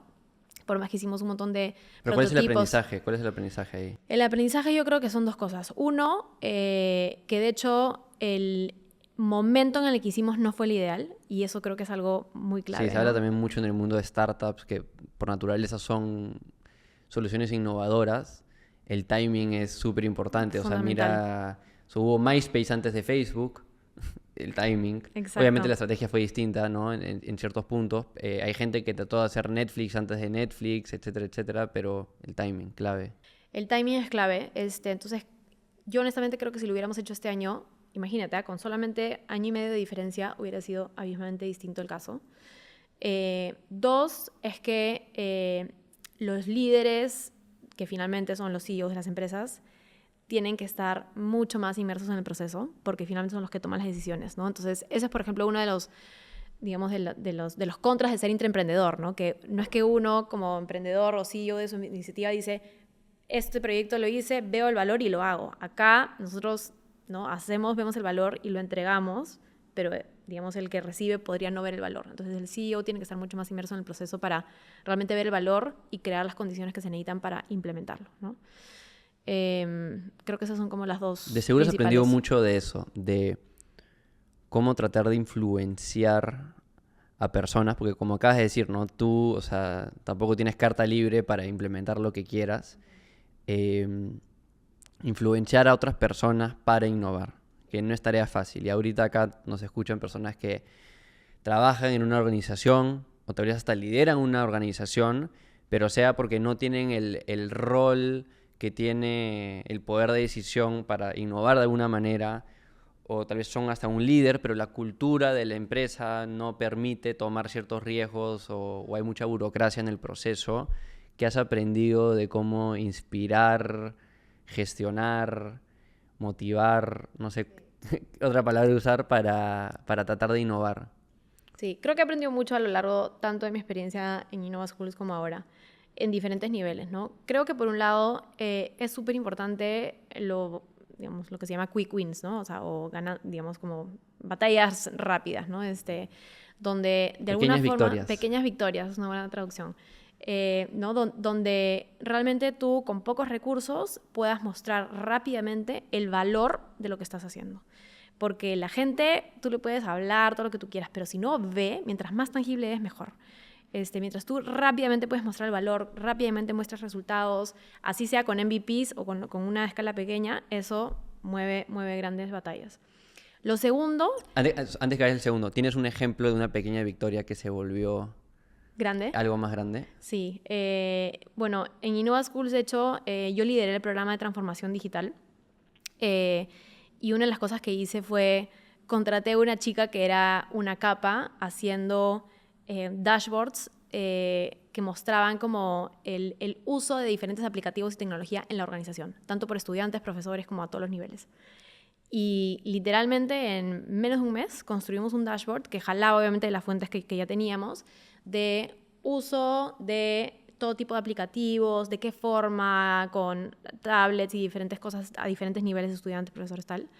Y teníamos, como te digo, horas en que se conectaban los estudiantes, horas en que se conectaban los padres de familia a nuestro aplicativo de Contenido comunicación. Que más consumían. Contenido que más consumían. Así conseguimos como 5 o 6 KPIs que queríamos mostrar, métricas, digamos, el data dashboard de Google.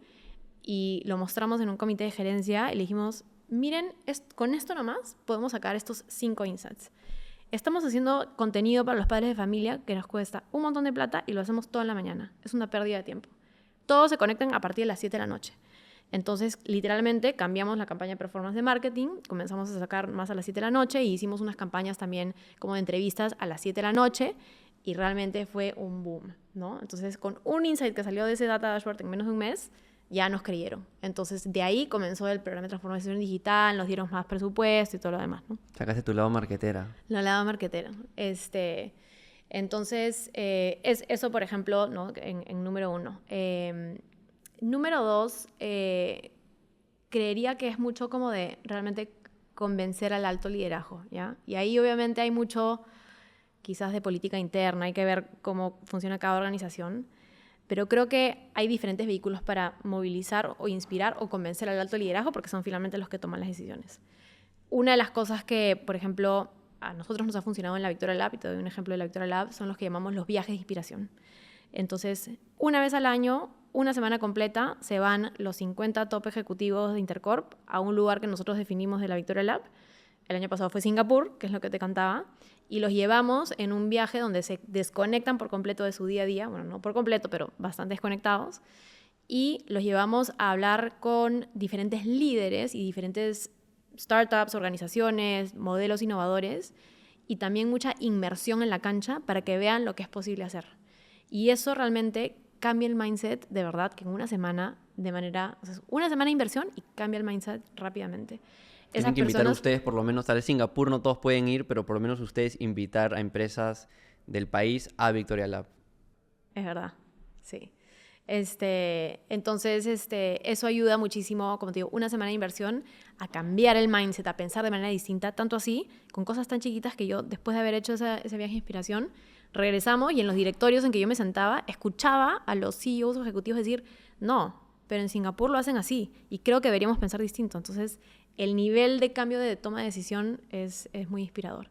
Y lo tercero es que yo sí creo que hay una cosa que yo llamo capital social, que es que hay mucho de hablar con la gente, ¿no? Convencerlos, salir a almorzar con ellos, contarles de la experiencia, ¿no? Comenzar como realmente con ese networking, effect, ¿no? Ese efecto de network que puedes generar hablando con esas personas que son influenciadoras en la organización y comienzas a hacer como que esta ola un poco de cambio, ¿no? Con la gente que crees que es más como estos usuarios que, ¿no? Adoptan más fácil los cambios, ¿no? Sí, en relación a este tema, a ese último punto, Tobi Lütke, que es el fundador de Shopify, una empresa ya masiva, en relación a esto, él lo llama el Trust Battery, ¿no? Como la batería, la pila de... Es lo mismo.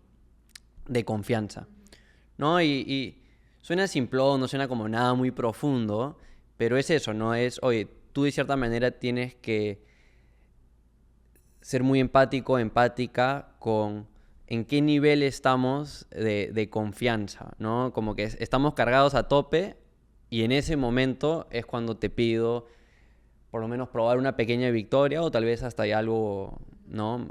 Más avanzado, más profundo.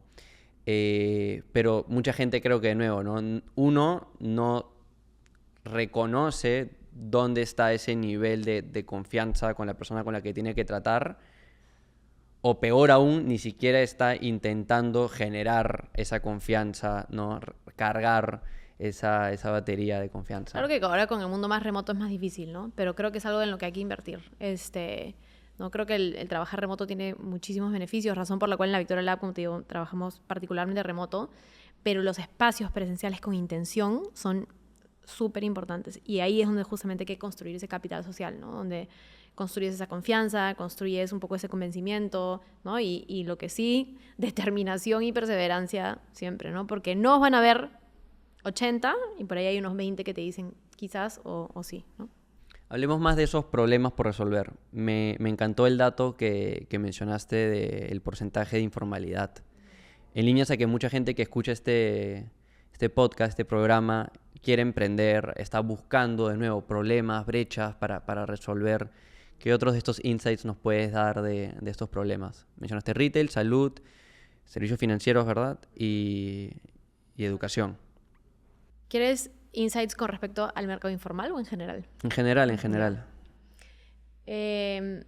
Mira, sí, o sea, creo que lo bueno y malo de estar en Latinoamérica es que problemas hay por todos lados, o sea, hay muchas cosas que resolver, ¿no?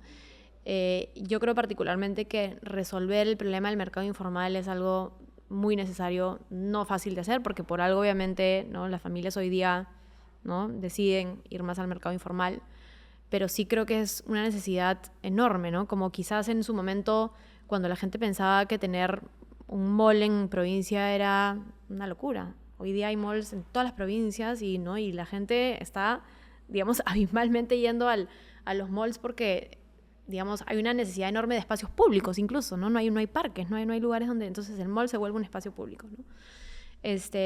Creo que justamente todo el tema de espacios públicos, salud, educación, servicios, o sea, inclusión financiera, acceso a servicios rurales. O sea, hoy día imagínate, la cantidad de población hoy día que está, lo que llamamos rural o semirural, ya que es los que están no en grandes urbes, sino los que están le llamamos nosotros como ciudades puente, y en poblados rurales, eso es 30% del país. O sea, es una población enorme que hoy día no tiene la mayoría de servicios, ¿no? Las economías informales, como decíamos hace un rato, ¿no? Entonces, todos esos ámbitos creo que son problemas nuevamente complejos por resolver que tenemos que definir cómo hacerlos. Y como digo, no es fácil, sino creo que ya alguien lo hubiera hecho, ¿no?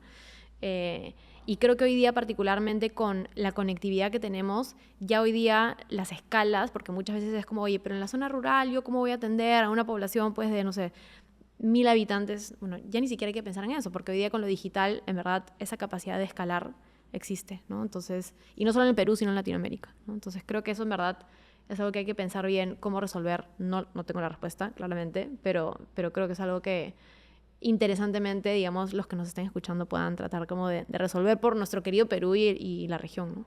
¿Tratan con el Estado? Tratamos bastante con el Estado. Sí, tratamos bastante con el Estado. Particularmente en sectores como, obviamente, educación y salud, más. En los otros también, porque obviamente hay regulación. Tenemos además, en verdad, un compromiso bien importante. Entonces, no sé si has escuchado de OXI, pero Obras por Impuestos, que es un mecanismo que tiene el Estado. Tenemos, ¿no?, una organización que se llama USIC, que se encarga de ver cómo podemos realmente generar obra directa a través de los impuestos. Entonces, hacer puentes, infraestructura. Acabamos de terminar un colegio en Iquitos, un colegio público, ¿no? Entonces hay mucho de eso para realmente como devolver de una forma tangible en mejorar la infraestructura del país, ¿no? Si fueses a innovar el Estado, ¿tienes alguna idea de cómo empezarías o hay algo particular que te gustaría que suceda? Dijiste que querías ser presidente sí, en un justo te iba a momento. decir eso. Creo que ya no tengo la idea de ser presidente del Perú. Ay, no sé, es muy difícil. Te imagino de chiquita ahí. Sí. No, creo que es muy difícil. Yo, a ver, no sé, yo en verdad tengo un amor profundo por el Perú y por Latinoamérica, pero por eso creo que es la razón porque cuando veo lo que está pasando hoy día en nuestro país, de verdad que me duele el corazón, o sea, me duele en el alma. Y lamentablemente me he dado con la reflexión que creo que es más eficiente tener impacto en las personas, en esta igualdad de oportunidades que te mencionaba, a través del sector privado, lamentablemente, ¿no? Me encantaría que el sector público fuera distinto y quizás ahí me aventuraría a trabajar ahí. Los incentivos están más alineados por el sector privado, Yo creo que sí. por en verdad resolver las cosas. Sí. Hoy día los obstáculos que existen en el sector público son muchos. Entonces, de verdad que pensando un poco en literalmente eficiencia, creo que desde mi punto de vista es mejor invertir mi energía a través del sector privado para llegar a eso, ¿no? Bueno, yo no soy ningún experto en el tema, pero siempre, o sea, a veces he pensado eso, ¿no? De si estuviese en un rol importante en el Estado, me gusta bastante lo que dijiste anterior, ¿no? Que es obras por impuestos. En vez de usar los recursos del Estado a través del Estado, sino alinearía los incentivos y trabajaría de la mano con el sector privado, que es mucho más eficiente, como tú dices, en lograr esos resultados con esos recursos que se le puede dar. Y trabajar de la mano. Eso es lo que hacen en Asia también mucho, ¿no? Yo creo que tiene que ir por ahí. Porque no tienen esa mentalidad, hay mucha de innovación, hay mucha burocracia. Y no quiere decir que no haya gente buena en el Estado, ¿ah? Sobre todo, honestamente, bueno, ahorita ya no tanto, pero en el Ministerio de Educación, ¿no? Hace unos años había gente muy, muy capaz, ¿no? Y todos, de verdad que creo que con muy buena voluntad. Lo que pasa es que hoy día, obviamente, ¿no?, los temas burocráticos, de corrupción, los incentivos, ¿no?, las políticas, el enfoque regulatorio, no ayuda, ¿no? No ayuda, lamentablemente. Si puedes abrir una quinta línea de la Victoria Lab, ahorita tienen de nuevo educación, salud, finanzas y retail, ¿cuál sería esa quinta? No sé si es una quinta línea o es transversal ya, pero sostenibilidad. Iba a decir infraestructura. Sí, vas a decir infraestructura. Es que eso, en verdad, ya lo hacemos a través de USIC, ¿no? Pero no es a través de la Victoria Lab, ¿no? Sí, podría ser transversal, pero creo que hoy día ni en el Perú ni en Latinoamérica somos muy buenos integrando estrategias de sostenibilidad a nuestros negocios. Y creo que sería muy interesante ver como te digo, puede ser transversal, o sea, realmente cómo integrarlo en cada una de nuestras empresas, o generar, como te digo, una quinta tangente de trabajo sostenible para el Perú. O sea, ahorita estamos viendo el impacto con las lluvias, por ejemplo, o sea, es catastrófico. Y es algo tan higiénico, pero no hay sentido de urgencia, entonces creo que a veces cuando... También es corrupción. O sea, hay cosas que se pudieron haber hecho que no se hicieron, que se debieron haber hecho y estaban los recursos para hacerse. Sí, de acuerdo, pero fuera de eso, digamos, lo que acaba de pasar es algo menor. Lo que pasó en el 2017 con el fenómeno del Niño es algo que ni así no hubiera habido, digamos, corrupción, hubiéramos podido manejar. O sea, realmente el poder que tiene, digamos, el cambio climático y el impacto que tiene es tan fuerte que creo que, pero a veces no tenemos el sentido de urgencia, que creo que a veces cuando hay necesidad de cambio tienes que crear una entidad aparte que movilice el cambio para que luego el resto lo puedan adoptar, ¿no? Creo que por ahí va. Por el lado del liderazgo, ¿qué has aprendido? Cada vez estás teniendo un rol donde diriges a más personas. Sé que siempre imaginaste tener ese rol, pero ¿qué cosas sabes ahora que una Aurelia más pequeña tal vez pensaba distinto?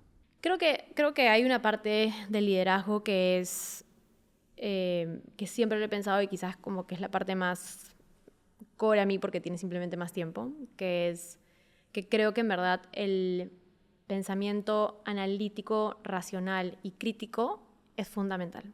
Porque si tú como líder tienes la capacidad de decir, quiero lograr X y para lograr X tengo que lograr A, B, C, nuevamente, ¿no? Como un poco consecuencia de Una causa-consecuencia. ingeniería inversa, ¿no? De cómo llego al Literalmente. resultado.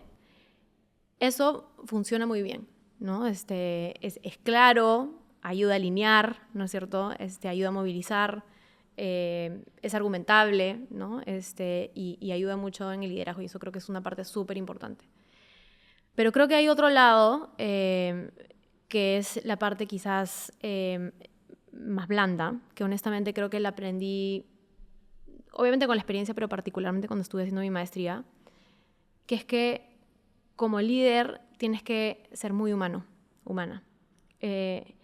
Y eso viene desde muchas aristas, desde la capacidad que tienes de relacionarte con otros, desde la capacidad empática que tienes de escuchar, desde la realización que tienes de que tú estás al servicio de otros, no estás al mando de otros, sino estás al servicio de otros, para que justamente ellos o ellas puedan brillar, ¿no? Y eso tiene mucho que ver con también la capacidad que tiene uno de ser inclusivo, ¿no? Y de traer, digamos, a trabajar en equipos cada vez personas más diversas, porque justamente en ese trabajo colaborativo con personas diversas es donde se generan procesos o resultados creativos que pueden resolver problemas complejos, ¿no? Entonces creo que estas dos partes para mí de liderazgo son súper importantes. Quizás la parte más hard, ¿no? Esta parte más de pensamiento analítico, racional, crítico, es la que creo que toda mi vida he tenido. Pero esta última parte es la que quizás ya en la parte más madura de mi vida he tenido como realización.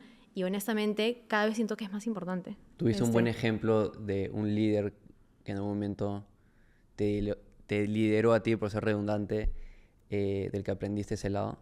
Jorge Isuji. Jorge, sí, ahora sí, escuchan la conversación, Jorge es se nota que es recontra empático, líder, sí, es así, muy por humano. ese lado. Sí, y como te digo, no es que hay que ir un extremo al otro, hay que balancear las dos cosas, ¿no? Porque justamente un líder también, si es muy humano, puede tomar decisiones que no son lo mejor para la organización, ¿no? No quiero decir que Jorge sea así, ojo, Jorge creo que tiene un muy buen balance. Creo que para ser un buen líder hay que tener un balance de esos dos tipos de pensamiento, ¿no? De la parte hard y la parte soft. Y justamente saber cuándo adoptar cada una de estas posturas para el éxito y el avance de la organización. Hablando de balance, ¿cómo balanceas ser mamá y ejecutiva? O sea, hay roles tradicionales que de cierta manera hasta cierto punto estás desafiando, ¿no? Pero, o sea, yo no tengo hijos, me gustaría en un momento, pero debe ser muy duro, ¿no? O sea, ¿cómo haces? Sí, o sea, yo creo que en verdad no es algo que me define para nada. Creo que como toda persona tenemos muchas cosas que balancear en la vida, ¿no? Creo que particularmente, digamos, dependiendo, en el caso de las mujeres, un poco por el rol histórico que hemos tenido, ¿no? El ser mamá es una decisión hoy día, ¿no? Hay mujeres que pueden decidir no tener familia, pero las que sí deciden tener familia, hoy día creo que particularmente en Latinoamérica ese rol todavía sigue cargado, ¿no? Históricamente de muchas cosas, ¿no? Y creo que una de las claves es no solamente saber cómo balancear eso como mujer, sino también saber cómo traducir eso en el rol de la pareja, ¿no? En mi caso, mi esposo José, en verdad, es alguien que, digamos, asume su responsabilidad, ¿no? Es 50% yo, 50% él, y eso hace que los dos podamos tener la capacidad de, ¿no? Disfrutar a nuestros hijos en la casa, porque creo que no es una carga, es un disfrute. Finalmente uno tiene hijos porque quiere, ¿no? Disfrutarlos. Es súper gratificante, pero al mismo tiempo tener estos espacios más independientes de realización profesional, y solamente, honestamente, creo que eso es posible si es que hay un poco esa división de roles en la casa. ¿Es una conversación que tuviste que abarcar con él? En verdad no. ¿O se dio No, de manera bien natural? fue Como bien que natural. él ya te conocía bien y es como que ya Sí. sabía cuando entró contigo qué esperar. Sí, que en verdad fue bien natural, nunca lo hemos conversado así, pero sí creo que en verdad nos apoyamos mutuamente, ¿no? O sea, en verdad, cuando él viaja también por trabajo, pues nada, nos organizamos, no podemos viajar los dos a la vez, o a veces cuando hemos tenido que hacerlo, siempre es bueno los abuelos, ¿no? O sea, ese sistema de soporte es muy importante también, ¿no? Que se está perdiendo en otras culturas. Que se está perdiendo en otras culturas, pero de verdad que es fundamental, o sea, el apoyo que dan los abuelos, ¿no? Otro tipo de ayuda, en verdad es necesario, entonces sí, creo que es un tema recíproco, ¿no? De ida y vuelta, para que los dos nos sintamos, ¿no? Contentos y que sea gratificante, ¿no? Muchas de tus amigas siguen o mucha gente que conoces sigue el mismo pensamiento que tú. ¿De la división de roles? Sí. Yo no sé si de manera como activa, pero creería que sí. En verdad, yo creo que hoy día particularmente se ve pues una ola de mujeres jóvenes como muy apasionadas, con muchas garras y ganas de hacer las cosas. Eso a mí me encanta. La verdad, yo cada vez que veo como, ¿no? Una chica con esa pasión, en verdad, lo único que quiero es ayudarla, ¿no? Y darle mejores condiciones porque, digamos, las mujeres que vinieron antes que yo la tenían pues cuesta arriba. Quizás nosotros en esta generación, no soy tan vieja, ojo, pero un poco mejor, pero las más jóvenes, ¿no? Si yo puedo hacer algo para que su trayectoria profesional sea más fácil, obviamente siempre lo estoy pensando, ¿no? Pero creo que depende mucho, sí, un poco de culturalmente en qué momento has nacido, tu familia influye muchísimo. Y la verdad es que creo que sí, creo que muchas de las mujeres que hoy día tengo el gusto de conocer me inspiran muchísimo, ¿no? De realmente ver eso, ¿no?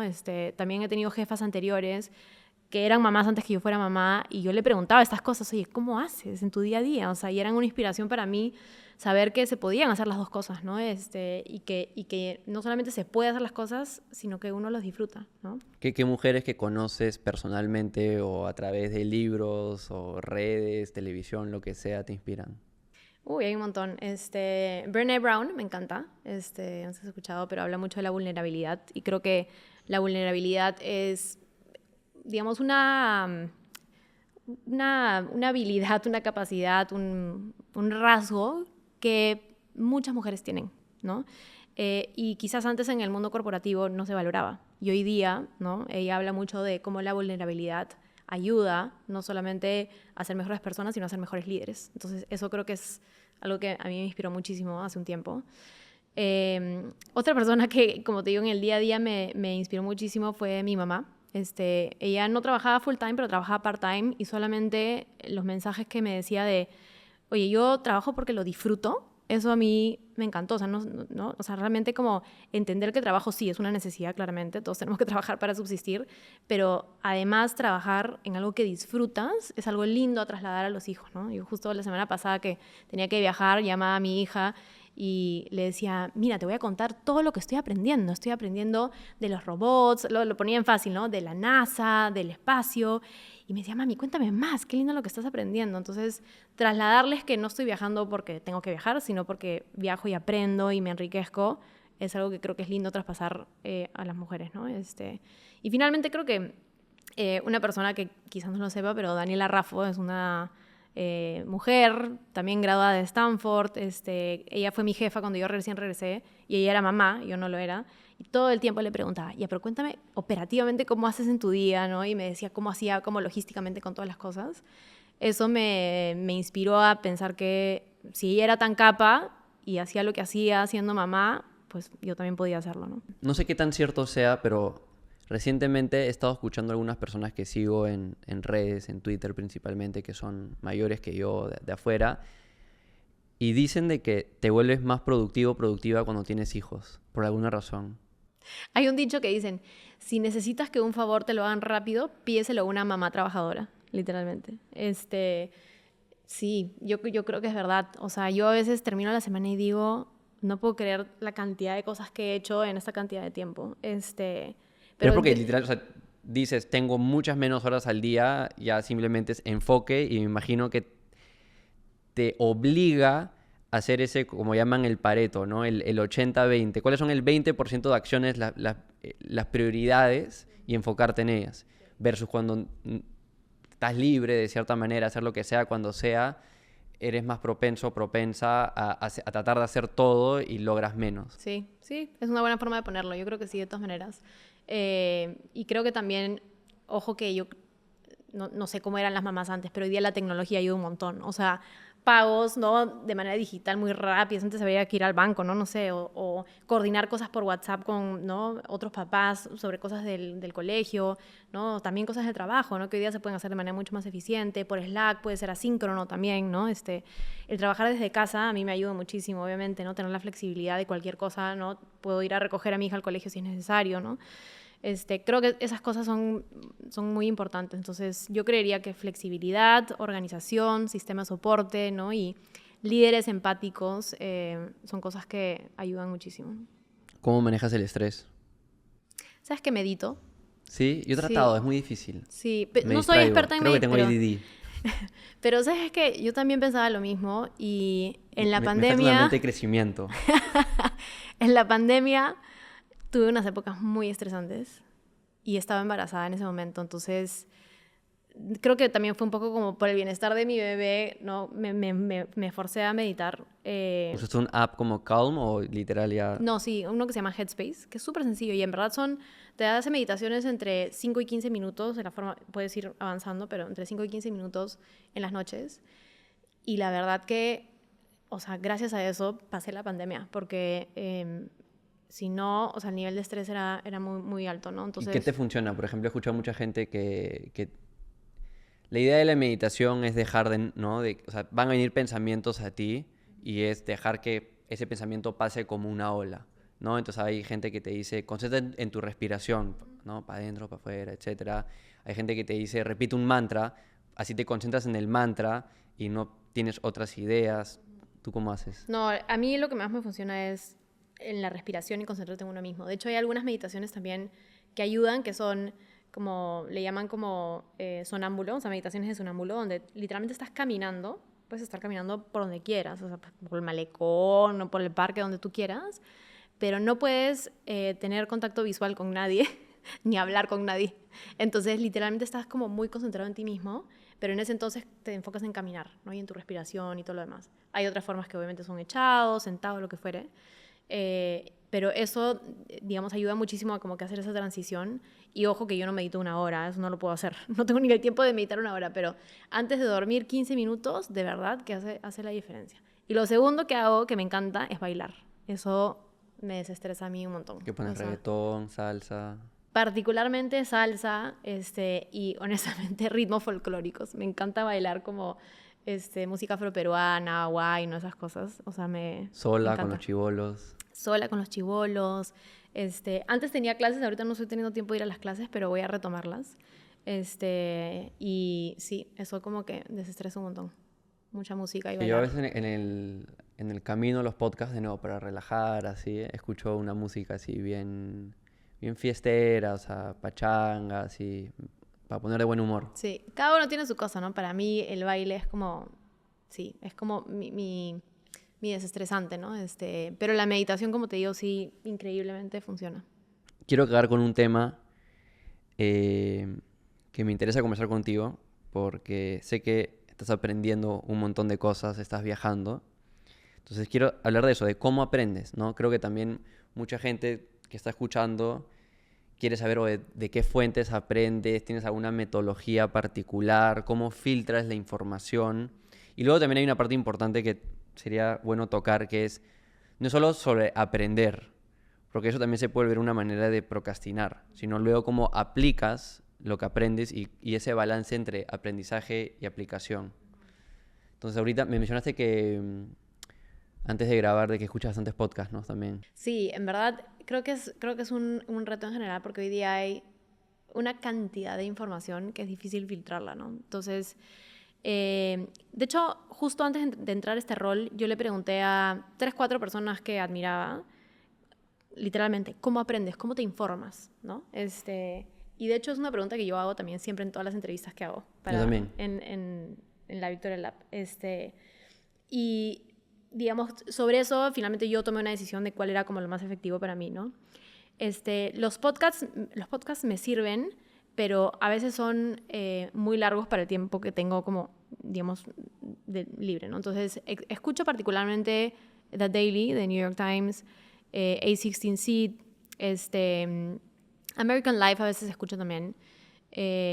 Pero digamos, como te digo, lo hago en las mañanas cuando hago deporte, ¿no? Sí, lo bueno del podcast es que es bien de multitasking. Puedes Exacto. estar cocinando, puedes estar en el gimnasio, puedes estar manejando o en transporte y estar escuchando. Sí, entonces eso me ayuda bastante. Lo segundo, Twitter. Sigo un montón de gente, entonces una vez al día, porque a veces no puedo hacerlo más que eso, pero una vez al día como, ¿no? Escroleo. Estamos conectados, esos son mis top 2 también. Sí, escroleo y en verdad, nada, constantemente veo a quién seguir, ¿no? Y tal, eso me sirve un montón, que es una manera rápida como de más actualidad, ¿no?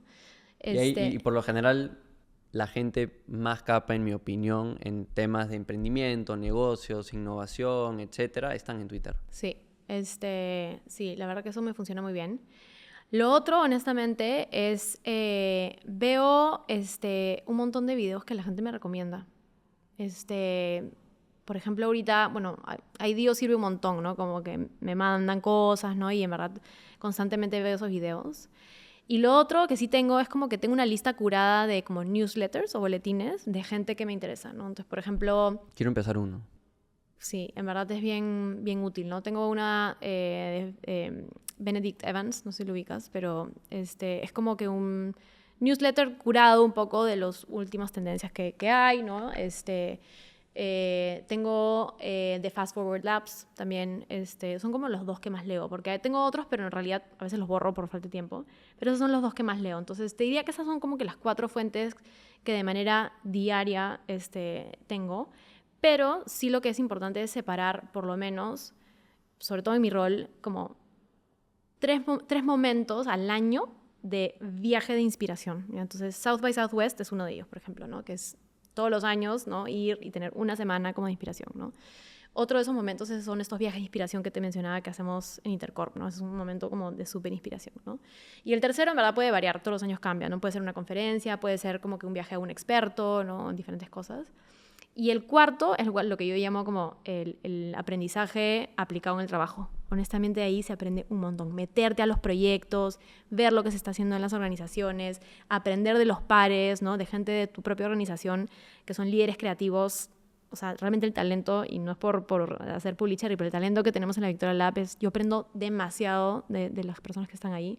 Entonces, meterte a los proyectos y escuchar a la gente y aprender de ellos, creo que es como la cuarta fuente de inspiración que... Para mí, este podcast es un hack para exactamente lo mismo, ¿no? O sea, trato de invitar a personas que me inspiran, que me parecen inteligentes, creativos, etcétera, etcétera, en lo que hacen, ¿no? Trato de que sea de valor para todos, por eso también lo grabo, lo publico en contenido en video, en audio, etcétera, pero eso, hablar con gente, creo que hay mucha gente que se queda, ¿no? Muy en el internet y no sale de su zona de confort y le escribe a alguien por LinkedIn o por donde sea que lo encuentre, oye, te invito a un café, conversemos, explícame cómo haces lo que haces, cómo funciona tu negocio, cómo funciona tu trabajo, para simplemente, de nuevo, ¿no? Abrir un poco el panorama de lo que es posible.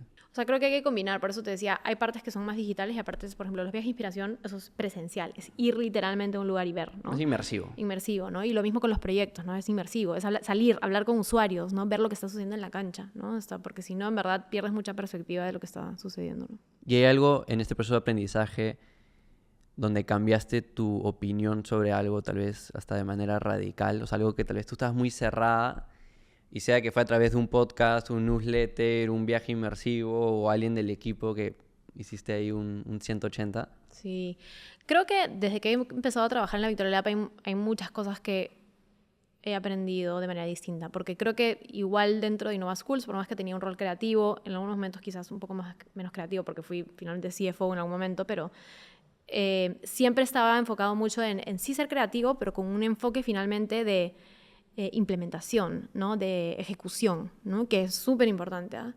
Pero creo que en la Victoria Lab, si bien eso es importante, se sube un poco más el volumen a realmente pensar, ¿no? Tomarte el tiempo de parar y pensar y ver cómo hacer las cosas distintas, ¿no? A veces nos pasa en el día a día, ¿no? Como es, ya hay que hacer, ejecutar, ¿no? Como entregar valor, pero creo que desde que estoy en la Victoria Lab he visto cada vez más el espacio, o sea, valor en el espacio de parar y pensar. Para no hacer las cosas por default, para no hacer las cosas iguales, para retar las cosas como hacemos. Y eso creo que es algo que antes yo un poco sentía que perdí el tiempo haciendo eso, ¿no? Y en verdad sí hay mucho valor en parar, pensar y cuestionar las cosas con otras personas, ¿no? De manera colaborativa. ¿Hay preguntas particulares que te parece que son importantes repetir en estos distintos momentos? Por ejemplo, Einstein decía algo así como: si tuviese tantas horas para resolver el problema, el 90% de las primeras horas las pasaría planteando la pregunta correcta. Uh-huh, uh-huh. Uy, hay un montón de cosas. Creo que sí. Trabajar con un mindset de escasez de recursos ayuda. Y eso es algo que yo constantemente repito. Porque creo que en la escasez uno encuentra formas creativas de resolver las cosas.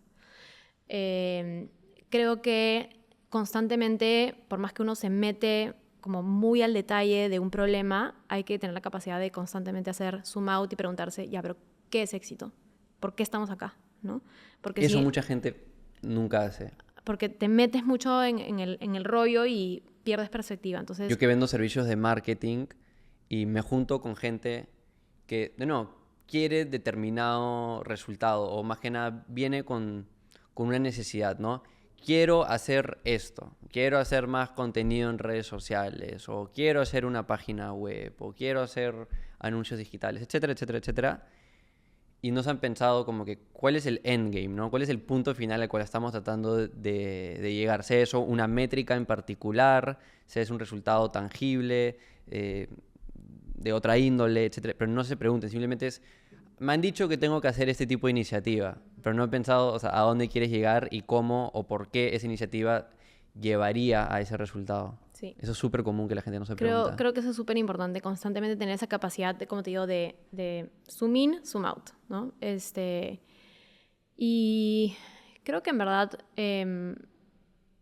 otra cosa que es súper importante es, o sea, quizás es como, constantemente es como, nuevamente lo que he repetido a lo largo de la entrevista, ¿no? Es como que, pero esto es lo mejor para el usuario, esto es lo mejor para el estudiante, esto es lo mejor para X, Y, Z, agregando el lente, ¿no? De sostenibilidad, de inclusión y demás. Ese tipo de preguntas creo que ayudan a alinear mucho para conseguir los mejores resultados. Para aportar un poco de valor de mi lado también, algo que me parece importante, o una pregunta importante a hacerse, que la escuché de Jeff Bezos, ¿no? Que él también está súper centrado en el customer, ¿no? En el cliente, y que todo debería estar centrado en eso, como tú dices. Él plantea de que la gente se debería hacer la siguiente pregunta: ¿qué cosas son las que no van a cambiar en 10 años o 20 años, etcétera, ¿no? Porque él dice, la gente siempre viene a mí y me pregunta, Jeff, ¿cuál es la cosa nueva, no? ¿Qué va a cambiar? ¿Cuál es este nuevo trend, etcétera? Y él dice, mejor no pienses en eso. mejor concentremos los esfuerzos, los recursos en las cosas que no van a cambiar, ¿no? Entonces él da el ejemplo de que en Amazon sabemos qué cosas no van a cambiar. La gente siempre va a querer una amplia cartera de productos ofrecidos, siempre va a querer delivery rápido, siempre van a querer de nuevo buen customer service, soporte, etcétera, etcétera. En 10 años la gente va a seguir queriendo eso. Entonces invertimos en las cosas que no van a cambiar. Por eso invierten billones de dólares en pasar en delivery de 2 días a 1 día. Porque saben que en 10 años, 20 años la gente le va a seguir importando eso versus estas cosas que pueden ser innovadoras, pueden ser cool, pueden ser hasta de valor para el cliente final, pero no necesariamente son apuestas valiosas a largo plazo. Totalmente. Buenazo. Quiero que haga unas preguntas. Dale. Dinámica rápida. Ya. Lo primero que se venga a tu mente. La primera es una pregunta del invitado anterior. Ya.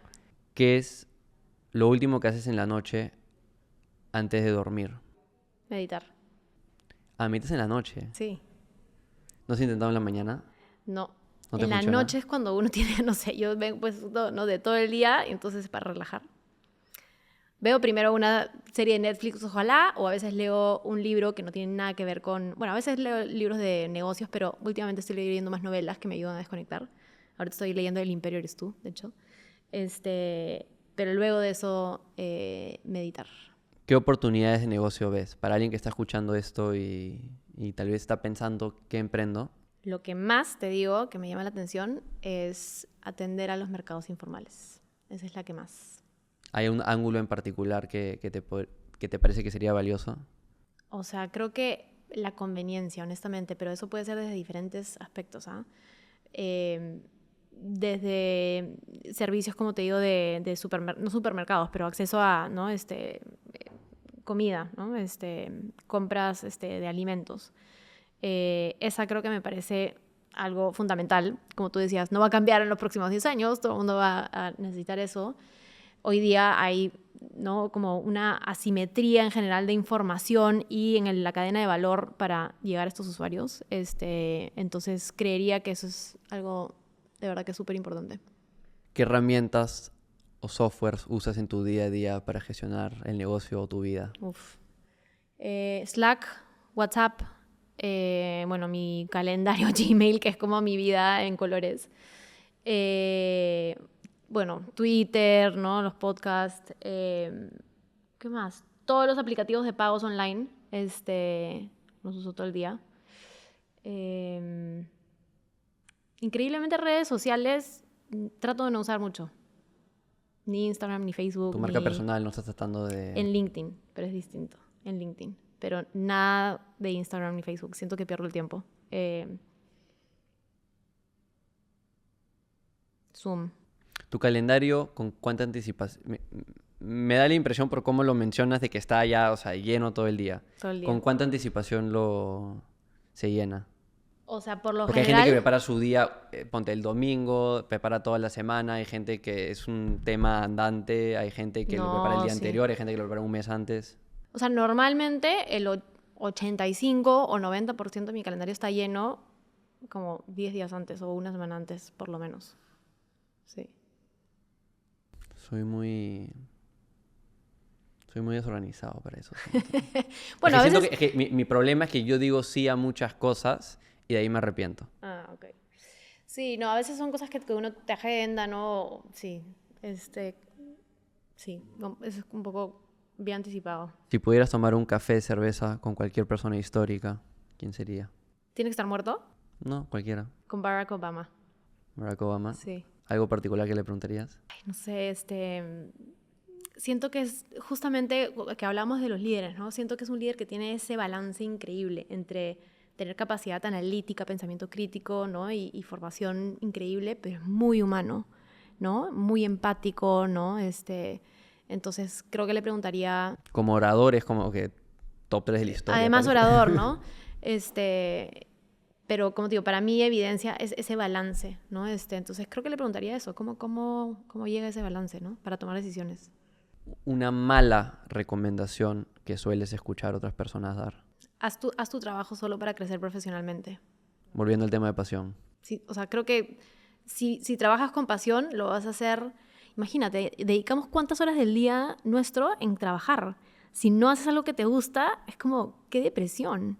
Tienes que realmente, ¿no?, trabajar en algo que te apasione para que te energice, y esa pasión se va a traducir eventualmente en crecimiento profesional, ¿no? Sí, pienso igual. Y eso también siempre le digo a roles de mi equipo, que es, tú dime qué cosas quieres hacer, qué cosas te apasionan, porque yo confío de que vas a hacer mejor el rol si es que estás haciendo esas funciones. Si solo pudieras hacer 2 horas de trabajo a la semana, ¿qué harías en esas 2 horas? Iría a hacer investigación de campo, hablar con usuarios.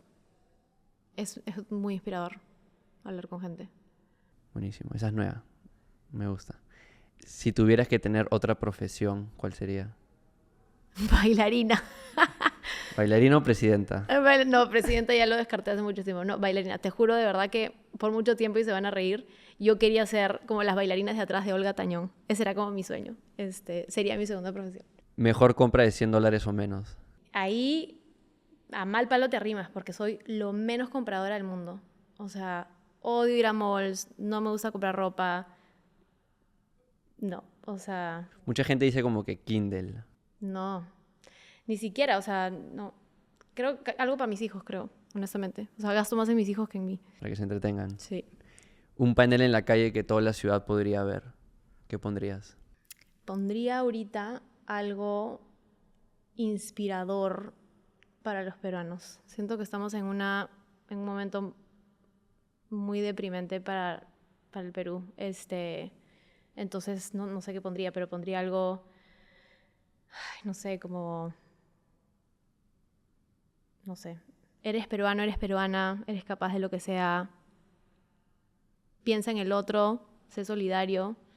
Tiene que ser algo que, te entiendo, yo siento que tiene que ser algo que evoque la emoción cuando todos se ponen la camiseta para ver a la selección. Exacto.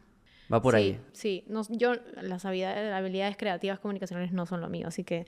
Pero, pero sí, creo que sería algo en esa línea, porque yo sé que esa es una respuesta corta, pero creo que en toda mi vida que tengo recuerdo, siempre ha habido bonanza en el Perú. Y esta es la primera vez en que vemos un país, ¿no?, más deprimido, y creo que hay que revertir eso, ¿no? ¿Qué nuevo hábito del último par de años ha sido el que más te ha ayudado? Creo que la meditación, honestamente. Y el trabajo remoto. ¿Te gusta? Sí, porque claro, antes yo trabajaba 100% presencial, un horario de oficina normal. Me encanta el trabajo remoto porque También me por da los hijos, o sea. mucha flexibilidad. Y efectivamente no me siento tan culpable de no estar cercano. ¿Libro que más has recomendado? Has mencionado varios, Sí, Grit es uno que recomiendo full, de Angela Duckworth. Drive también es otro, que está muy en la línea de eso, que lo recomiendo un montón. Net Positive, últimamente, de Paul Polman, sobre sostenibilidad. Pero creo que el que más es Grit, ¿eh? película que más has recomendado. Uy, yo soy poco de películas. Acá somos cinéfilos. ¿Sí? ¿Eres cinéfilo? Bueno, ahora Acá con Conrad. me estaba contando Conrad. No soy mucho de películas, pero alguna buena que haya visto últimamente, mira, ni siquiera, no sé hace cuánto no voy ni al cine ni en Netflix. Creería que una que me parece graciosa, porque me la acuerdo desde hace mucho tiempo, es How to Lose a Guy in 10 Days, que es como Buena, cómo perder un hombre en 10 días. Es malísima ya, pero como Me da no un poco veo de roche películas, aceptar, pero es buena. es como la típica, la de, ¿no?, chicas, sí, no, pero no soy mucho de películas, honestamente. Uh-huh. Princess Sofía. La última, la mejor inversión que has realizado. Puede ser de dinero, tiempo, energía. Sí, creo que el MBA en Stanford. Creo que ha sido la mejor, ¿no?, por varios aspectos, ¿no? Por el lado profesional, ¿no?, por el lado de liderazgo, por el lado de conexiones, amistades, aprender de pares, por la experiencia de vida, que me fui también con mi ahora esposo José. Sí, eso. Y hay una más. Quiero que dejes una pregunta al siguiente invitado o invitada. ¿Qué podrías hacer desde tu rol para cambiar el Perú? Ahora, me ha encantado esta conversación. En verdad, me has inspirado un montón. No sé a dónde quieres derivar lo que nos escuchan. ¿A tus redes, a las Victoria Lab? Sí, oye, no, mil gracias por la invitación. Me ha gustado muchísimo. Estas conversaciones siempre lo hacen a uno reflexionar sobre varias cosas. Sí, creo que en verdad para todos, de hecho, bueno, Innova Schools ha sido una cosa muy importante para mí, así que los que quieran chequear Innova Schools o quieran conversar de eso feliz, síganos en la Victoria Lab, tanto en Instagram como en LinkedIn. Síganme también en LinkedIn, trato de poner como contenido cada vez que viajo o veo algo así inspiradores, trato de poner bastantes cosas ahí. Así que sí, creo que esas son como que las redes principales que creo que podrían ser motivadoras e inspiradoras. La vamos a repetir la conversación, ¿ah? Buenazo, me parece bien.